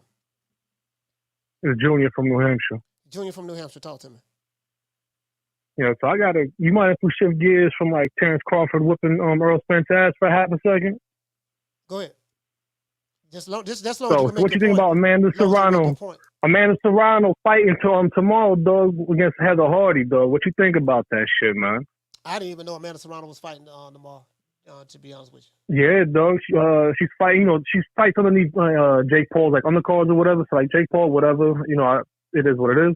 But she's fighting Heather Hardy tomorrow, though, for the second time. You know what I mean? Because Heather Hardy allowed her to get like the opportunity to go for the undisputed, and you know, obviously Amanda Serrano whooped her ass. So Amanda Serrano's doing her, you know, looking out for her and said, "Yeah, I'll give you a rematch because you gave me the opportunity." You know what I'm saying? That's I was just wondering what you thought about that. But if you didn't even know, then I guess it is what it is, man. Yeah. I didn't even know they was fighting, man. Now that you said he fighting on the Jake Paul undercard, and you know, that's why I didn't know. I mean, He's fighting on Jake Paul undercard. Yeah, you know what I mean. But you know what I mean. I like Nate Diaz, man. I like Nate Diaz. Jake Paul is a Capricorn. He was born the same day I was born, January 17th. He is a Capricorn. Oh, no shit. So I may, you know, I don't know, man. I I should go live for that fight tomorrow, but I'm not. I got a lot of shit I'm doing, fam. Yeah. I'm not going live for that No, fight. I dig it. You know what I mean? But I hope so. I I dig do it. hope Like, the Amanda only thing Serrano win. I hope she win. Yeah. Like, that's exactly what I was going to say, though. Like, I'm not really going to watch, like, you know, I might watch Amanda Serrano because I fucks with her. And Sade Green, she's also fighting on the card, too. You know what I'm saying? And I like Shadeja, you know what I mean? So I might see them two fight, and I'm going to just skip out on, like, the main event and shit like that. But I was just curious to know what you thought about, you know, Amanda Serrano going in there, you know, putting the paws, you know, like you say, putting them hands and foots all over people and shit, you know what I mean? All right. Well, shout out to June from New Hampshire, man. Salute to you, fam. New Hampshire, stand up. Yeah, I didn't even know she was fighting, you know what I mean? So fighting on Jake Paul undercard. You know, that I don't look at Jake Paul as a real fighter. You get what I'm saying? I don't look at him as a, you know, like we, you know, I mean, he ain't no Spence, he ain't no Crawford. You know, I respect Jake Paul. I do like him. You know, he's a Capricorn, so I'm going to ride with him on the strip to that because he's a Capricorn. But I do like what he's doing for women's boxing. I think he's doing pretty good for women's boxing, you know, but him and Eddie Hearn.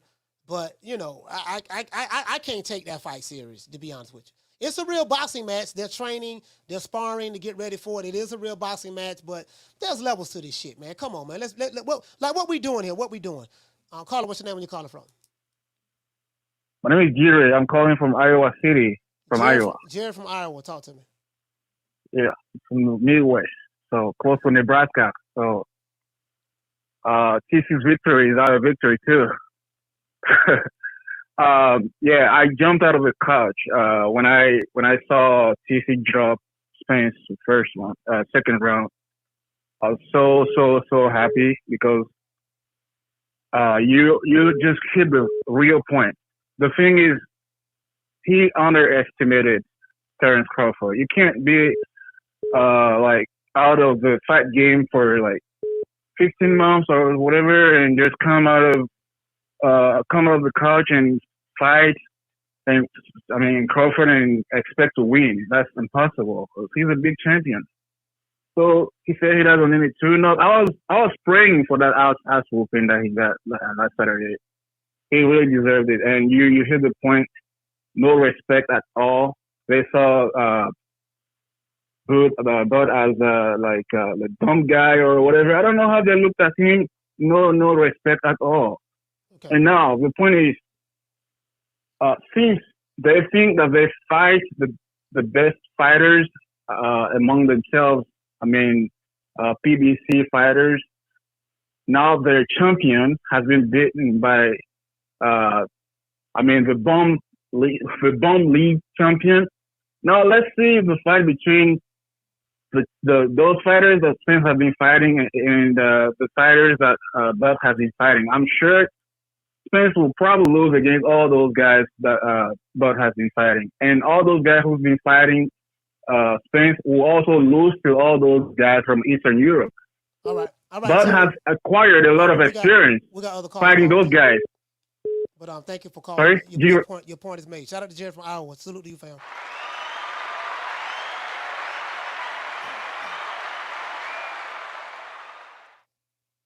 Caller, what's your name when you're calling from? Hey, this is Jordan from Houston. Jordan from Houston, talk to me. You know, I hope that Errol Spence really takes this time to reevaluate who he got around him and who he should listen to. Because what he needs to realize is that he's the one that took this loss. He's the one that got to deal with the slander, the hate, the memes, the jokes. So when it comes to fights, he needs to take it more seriously for him. Forget about what Derrick James say. Forget about what your crew say. When you got a fight coming up, you got to take every fight seriously. That's what Terence Crawford do. That's what Floyd Mayweather do. That's why those guys are undefeated. And that's why those guys, they have that discipline and they have that fortitude when it comes to the martial art of boxing. So I hope that Spence learned his lesson, and I hope he come back better. I don't hate Spence. I like Spence. But I hope he just tone down on his arrogance and he come back stronger. That's all I got to say. Yes, sir, man. Salute to you, fam. Shout out to Jordan from Houston.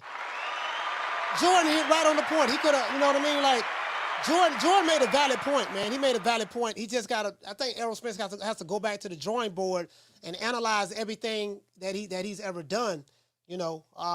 in his career and understand, hey, look, man, you know, what I done so far with me and Derrick James, it got me to this point. Now, in order for me to get to that next level, I'm going to have to reevaluate some things. You get what I'm saying? Shout out to my sister, Food Revolution. Hey, okay. Dropping that quarter of a bam dub on your boy. Hey, Leroy. Super chat received. Playtime's over, boy. What you say, sis? You said, I don't need to see a rematch because it's no doubt. It's denial. And there she go. She said,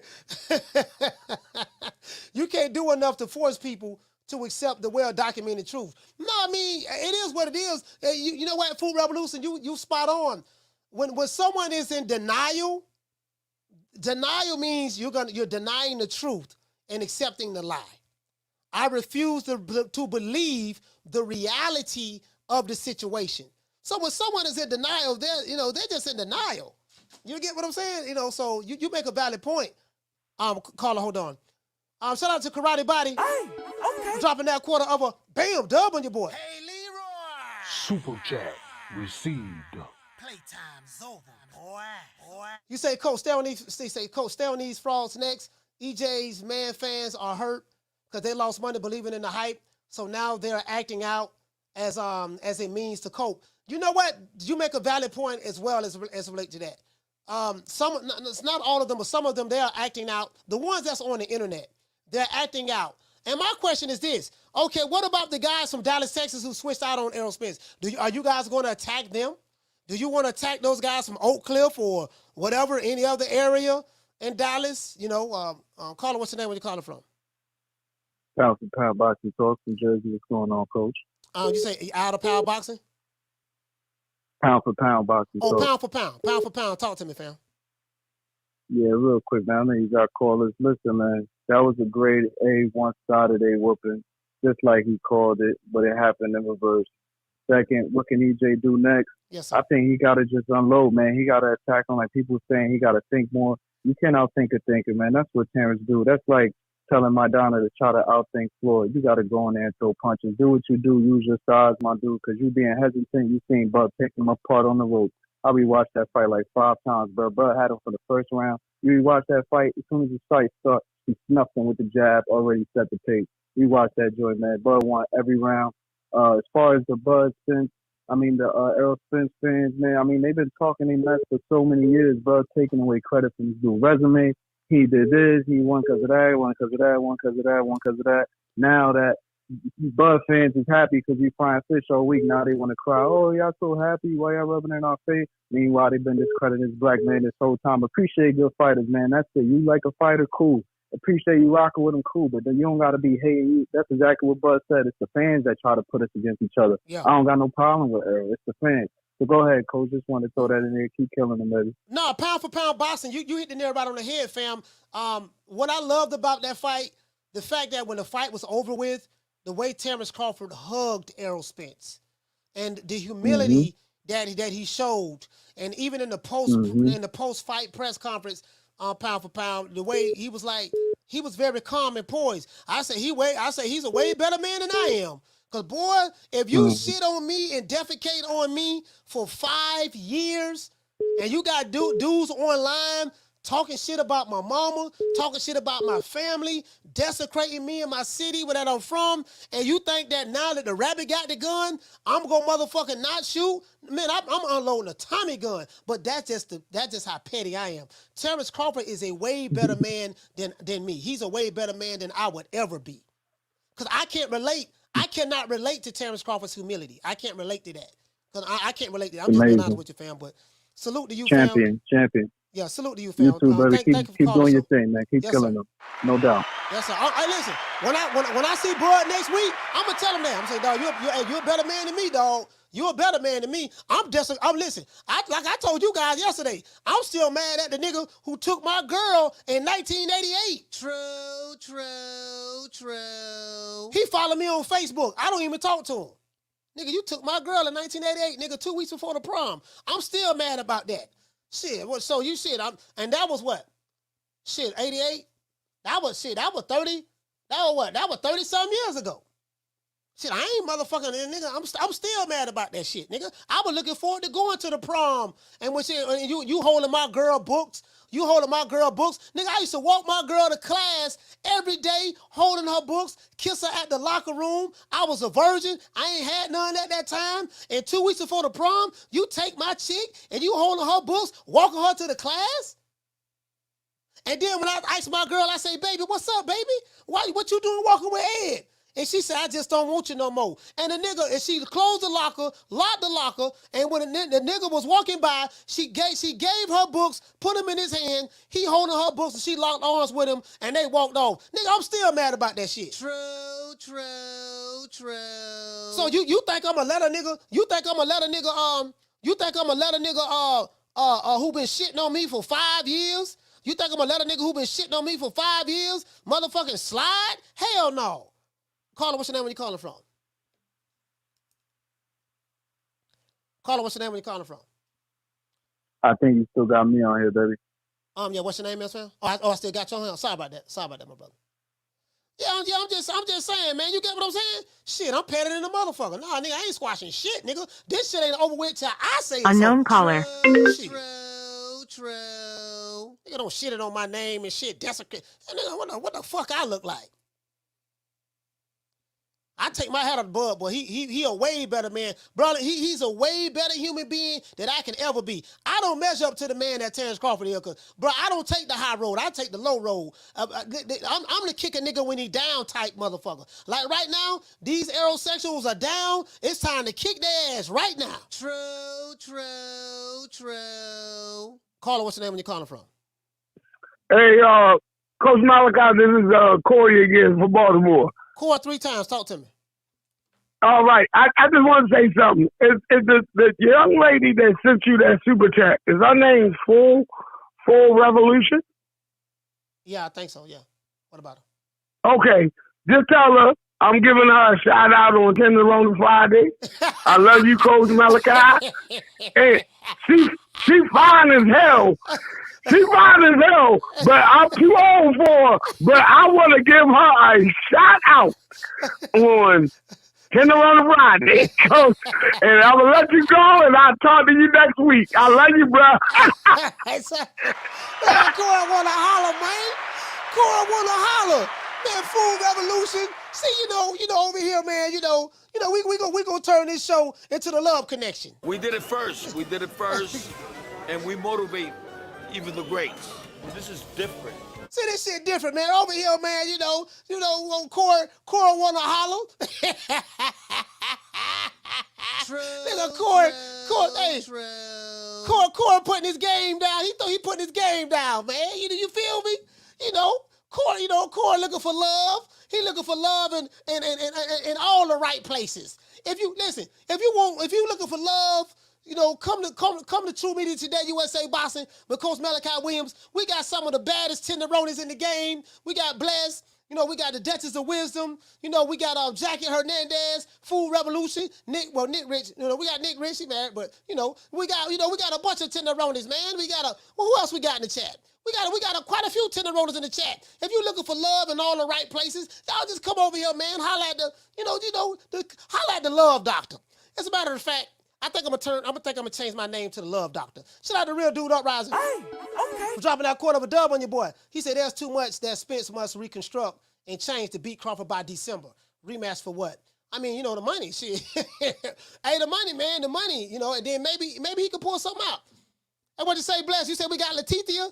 Yeah, okay, yeah, we know, yeah, man, the honey dips. We got all the honey dips. A lot of you jitterbugs, y'all don't know what a honey dip is. So we used to call them tenderonis in the 80s and early part of the 90s, and then in the 90s we called them honey dips. Honey dip, man. Y'all look up a group called Portrait. Y'all look up a group called Portrait. I think it's Portrait. Look up a group called Portrait. They're from Los Angeles, California. They made a song called Honey Dip. I want a honey dip. The girls are so fine. Looking for a honey dip. Can't have more than one at a time. You get what I'm saying? You know, I did a little song back in my day with my R&B group. Honey Dips. Y'all look up Portrait, man. There's a song called Honey Dips, man. The Honey Dips, man. The day Tenderoni Fridays, we doing this for the Honey Dips, man. True, true, true. You know, just smoke some weed and kick it with some Honey Dips, and that's what I'm talking about, man. You right, Nick, you right. Here we go. Here we go. Yo, I'm feeling kind of R&B-ish right now. I'm thinking about coming out of retirement. I'm feeling kind of R&B-ish. I think I'm gonna go on tour. You know, people say I sound like a, you know, I'm a mix between JoJo from Jodeci and Al B. Sure. Sources say I'm a mix between JoJo from Jodeci and Al B. Sure. Sources say that's what they say. Shout out to Allie Maddox. Hey, okay. We're dropping that quarter of a bam dub on your boy. Hey, Leroy. Super chat received. Playtime's over, boy. I'm just saying, man, the Honey Dips, we look out for the Honey Dips, man. If you looking for a Honey Dip, hey, I'm just saying though, Honey Dip. If you looking for a Honey Dip, you get what I'm saying? Hey, if you looking for a Honey Dip, man. Hey, Honey Dip. Hey.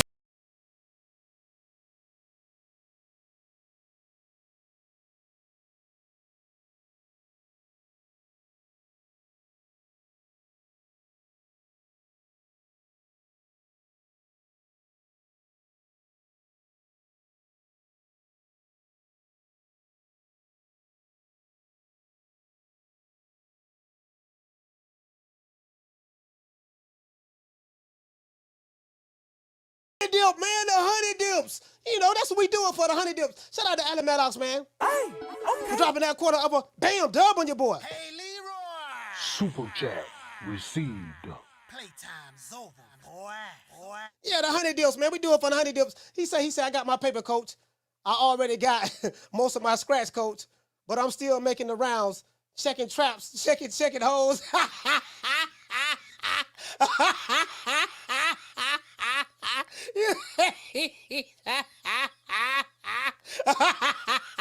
Down from the bar, there's a platform stage. People pimping, sharp as razor blades. You know what I look like arguing with? What I look like arguing with a broke ass nigga on YouTube? I ain't finna be arguing with you niggas. All these pretty fine ass women out here, all these tenderonis, and all this money to get, and all this good green to smoke. I'm gonna sit here and be arguing with a nigga on YouTube for what? Too much energy. Nigga, if you took that time to get you some money, get you a good woman, you won't have time to sit in your mama house. You know what I mean? Sitting there arguing with me, sending me gun emojis all goddamn day. True. What the whole nigga E-Money calling me, one minute he called from a Texas number, then a nigga called from a Palm Beach number, and then want to try to, nigga, you got the same voice. Nigga, I know it's E-Money. You the same nigga. I know your voice by now. You been calling me, threatening me for 6 months. Nigga, I know your voice. Didn't even want to say your name, talking about you from Palm Beach. Whole ass nigga, you the same nigga that been calling me. 1 minute you E-Money from Texas, 1 minute you another name from Palm Beach. Man, sit your bitch ass down some goddamn well. True. No, he ain't getting no pussy. Ain't no female want to give him no, what female want to give him some? Nobody female want to give him some. Nigga, you broke. You sitting at your mama house, and you sitting there calling niggas, threatening niggas. Nigga, I got a house on the lake. Nigga, ain't nobody think about your young ass jitterbug. True. Shout out to Beezy. Hey, okay. Dropping that quarter of a bam dub on your boy. Hey, Leroy. Super chat received. Playtime's over, boy. Hey, Carl said, don't do Palm Beach like that, coach. We love y'all here. Nah, I ain't defecating no Palm Beach. There's some real dudes in Palm Beach. But I'm saying the nigga hiding behind. See, these niggas be calling from different phone numbers. They'll call from a Texas number. Then they'll call from a Florida number. Then they'll call from a California number. Then they'll call from a Georgia number. Then they'll call from a New York number. These niggas probably in a little small town somewhere. Just anywhere. You get what I'm saying? They be calling, like, bruh, the energy that these niggas put in. Dog, you calling me from all these different numbers from the same location. For what? Like, for what? You listen to my show every day for what? Calling for what, my nigga? Like, what's the point? You ain't you ain't got no hoes. You can't get no hoes. You can't get no tenderonis. You can't get no honey dips. You can't get no PYTs. You got lint in your pocket. You drinking up all the Kool-Aid, drinking up all the juicy juices, eating up all the variety pack potato chips, drinking up all the milk, eating up all the cheering cereal. That's all that you do. You are non-productive. You are a non-productive locust. All you do is take, you don't give. You eat, you take, and you don't put that back in the pot. All this shit you can be doing. As hard as times is out here with inflation and shit, and all the shit you can be doing with this inflation and all that shit there. And the only thing you can think of, I'm finna call that whole ass nigga Coach Malachi, dog. I swear to God, dog. Let that nigga know, dog. Tell that nigga I want to fade. Tell him I want to fade. Yeah, nigga, what's happening? I want to fade. Nigga, you need to fade an application. True. Nigga, you need to fade an application. You need to be on the computer right now looking for a job. You should be trying to fight poverty right now. You should be trying to fight that lint that you got in your pocket. You should be trying to fight to put some money in your pocket. You should be trying to fight to help your baby mama pay that motherfucking rent. You should be trying to fight to help your mama pay the goddamn rent or the mortgage. But yet you want to be on the phone online trying to fight me and you ain't got no money in your pocket. True. Nigga, you ain't coming to Tampa. We know this. I don't even know what you look like, jitterbug. True. Man, sit your young ass down somewhere, nigga, and get on one of these white folks' jobs. You better get on one of these white folks' jobs, you know what I know. Get on one of these white folks' jobs. Get on one of these white folks' jobs and get you some goddamn money and get off a nigga nutsacks. Shout out to Beezy. What you say, family? You say Bud has cracked the code. And second go round, these Wakanda ninjas will be saying he used the same powder Chong Li used in blood sports. I can hear it now. Yeah, you know, it is what it is. I'm just saying, man, all these goddamn this Tenderoni Fridays, you sitting there fucking with a nigga on Tenderoni Fridays. You guys know how I feel about Tenderoni Fridays. Don't be calling me with that bullshit, talking that flim, popping that week on motherfucking Tenderoni Fridays, nigga. This Tenderoni Fridays. I take threats from Monday through Thursday. Slow ass niggas. Anybody who don't like the coach take threats from Monday through Thursday. Friday is reserved for the Tenderonis. Don't be calling me, blowing my high, popping that week, fucking with the Tenderonis, fucking with me on Tenderoni Fridays. Period. Nigga, don't piss me the fuck off. We the Charlo twins. We known for calling everybody out. Please call these people out. Listen, the whole world's looking at you. Call these people out, What's up? It's the Jamal the Hitman Charlo. Let's get it. Who want it? Name them names, man. They know who they is. Name them names, please. The names need to be named. They know who they is. The Mexican monster. Mexican monster. Nello. Nigga sitting there calling a nigga, man, with that old motherfucking fuck shit. Nigga, please. Nigga, jitterbug, when I was your age, I was getting money and messing with the honey dips. True.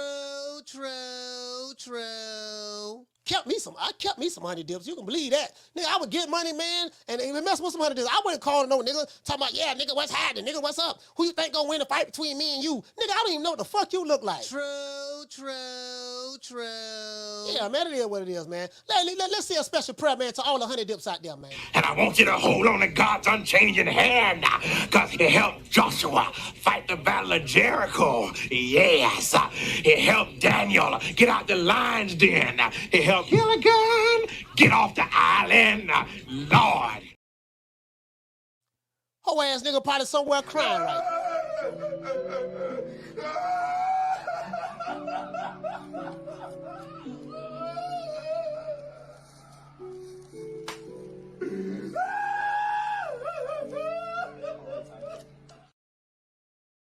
Whole ass nigga somewhere crying. You know, you ought to know what time it is, man. You know, it is what it is, man. We got to say all praises due to the Most High, the Most Exalted, Mr. Al. Well, you know, I guess I got to be like everybody else and sing Al Heyman. I can quit my job now, baby. 6 figures, baby. You feel me? I'm about to But a name. Do you have a name? Oh, nah, I ain't got no name, you know. Name them names, man. They know who they is. Name them names, please. The names need to be named. They know who they is. The Mexican monster. Yeah, jitterbug. Matter of fact, this dedicated to that whole ass nigga E-Money that be calling a nigga for multiple phone numbers. Jitterbug, this what I think Let about. me address something to some of the haters out there about me. Y'all can kiss my ass. twice. That's right. Kiss my ass twice, nigga. Kiss the left cheek and the right cheek. Pause. True. That's right, nigga. That's exactly what I said. You heard what Stephen A. said. Guess what? My name is Coach Malachi Williams, and I approve of this message. Shout out to Alan Maddox dropping that quarter of a dub. He said, Coach, they come to the picnic empty-handed, freeloading bombs, got an appetite, but no dish or drinks. But no dish or drinks in hands. He say, Coach, he say, Coach said they come like locusts. Yeah, that's all they do. Nigga ain't got no motherfucking shit, nigga. Yeah, nigga, kiss the left cheek and the right cheek. Pause. Gotta say pause now. Gotta say pause. Nigga, when my name come up, respect it. Let's go. Stop playing with my fucking name. All three of y'all, stop playing with my name. I ain't gonna say it no more. Put some respect on my name. Hey, Food Revolution say, y'all see what Food Revolution say? She say, kiss the left cheek so the right cheek don't get jealous.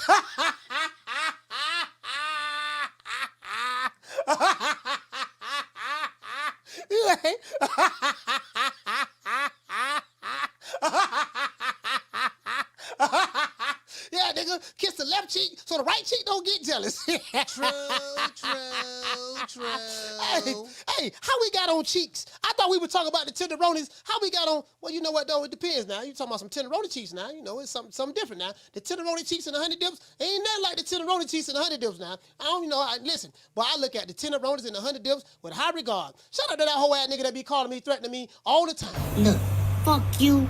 Fuck the plane you flew in on. Fuck them shoes. Fuck the socks with the bell on it. Fuck them cheap-ass cigars. Fuck your yuck-mouth teeth. Fuck your hairpiece. Fuck your chocolate. Fuck Guy Ritchie. Fuck Prince William. Fuck the Queen. This is America. My president is black and my Lambo is blue, nigga. Now get the fuck out of my hotel room. And if I see you in the street, I'm slapping the shit out of you.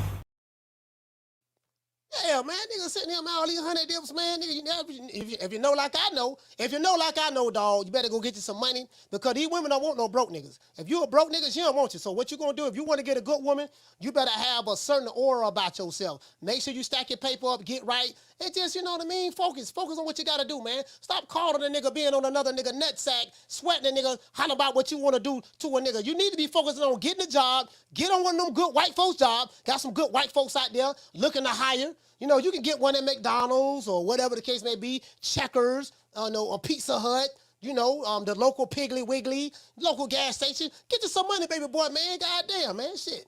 Jitterbug, broke ass nigga. You know what I mean? It is what it is, man. Y'all know what time of TI is, man. This is boy Coach Malachi Williams signing out. And another thing, too. Where my dog at? Where he at? There you go right there. Any nigga hating on the coach, we gonna take your shit. If I take your woman who never been out the United States a day in her life, if I take your woman who never been out the United States a day in her life, if I take your woman who never been out the United States a day in her life and take her with me, she spent a week in Africa with King Kong Alicious. She's going to spend a week in Africa with King Kong Alicious. Do you think she ever coming back home to you? Let's just be honest. If I take her on a ride with the prince, do you really think she coming back home to you? I'm going to drink to that. Next Negro who hate, I'm going to snatch your chick.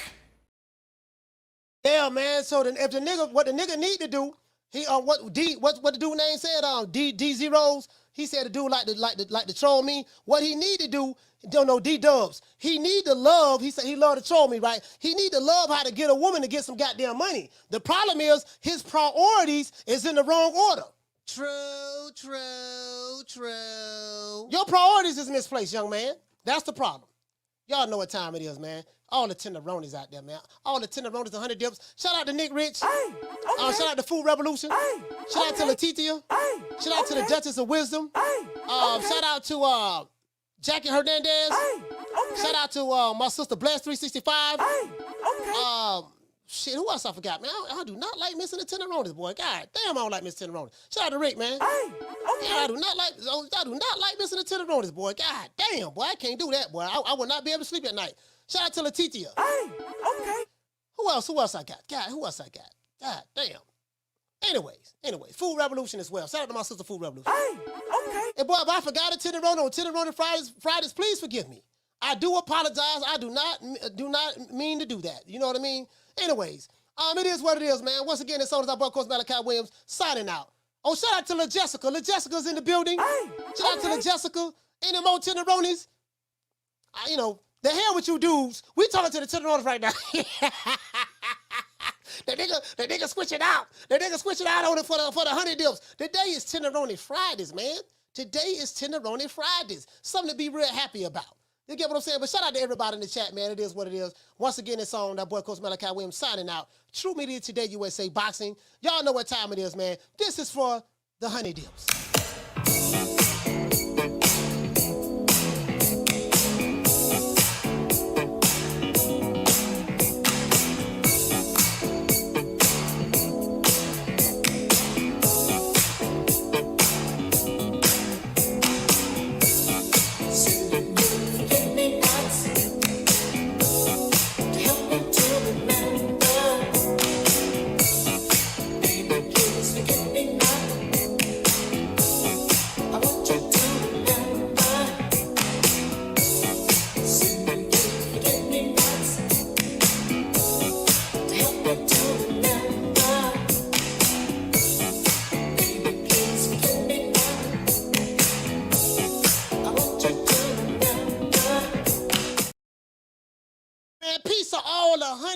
Piece of all the honey dips, the PYTs, and the tenderonis all around the world. Let's give them a round of applause.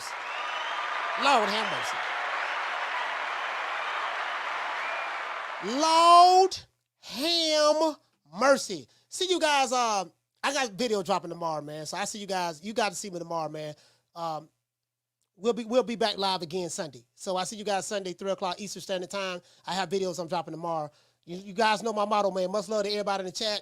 Much love to everybody who called the show. As a matter of fact, I normally give a shout out to the caller, so that's the least I can do because you guys did take the time to call the show. Shout out to Troy from B-More. Shout out to D-Block from Dallas, Texas. Shout out to Rob from New York. Shout out to Willie Cole from Houston. Hey, shout out to Cam in the chat. Shout out to Swat Jones from Fort Worth. Shout out to Jared from Tampa. Shout out to M1 from the BX. Shout out to Albert from Alabama. Shout out to Ralph from Fresno. Shout out to Curtis from Long Beach. Shout out to Jamar from Detroit. Shout out to Jamie from New York. Shout out to Corey from B-More.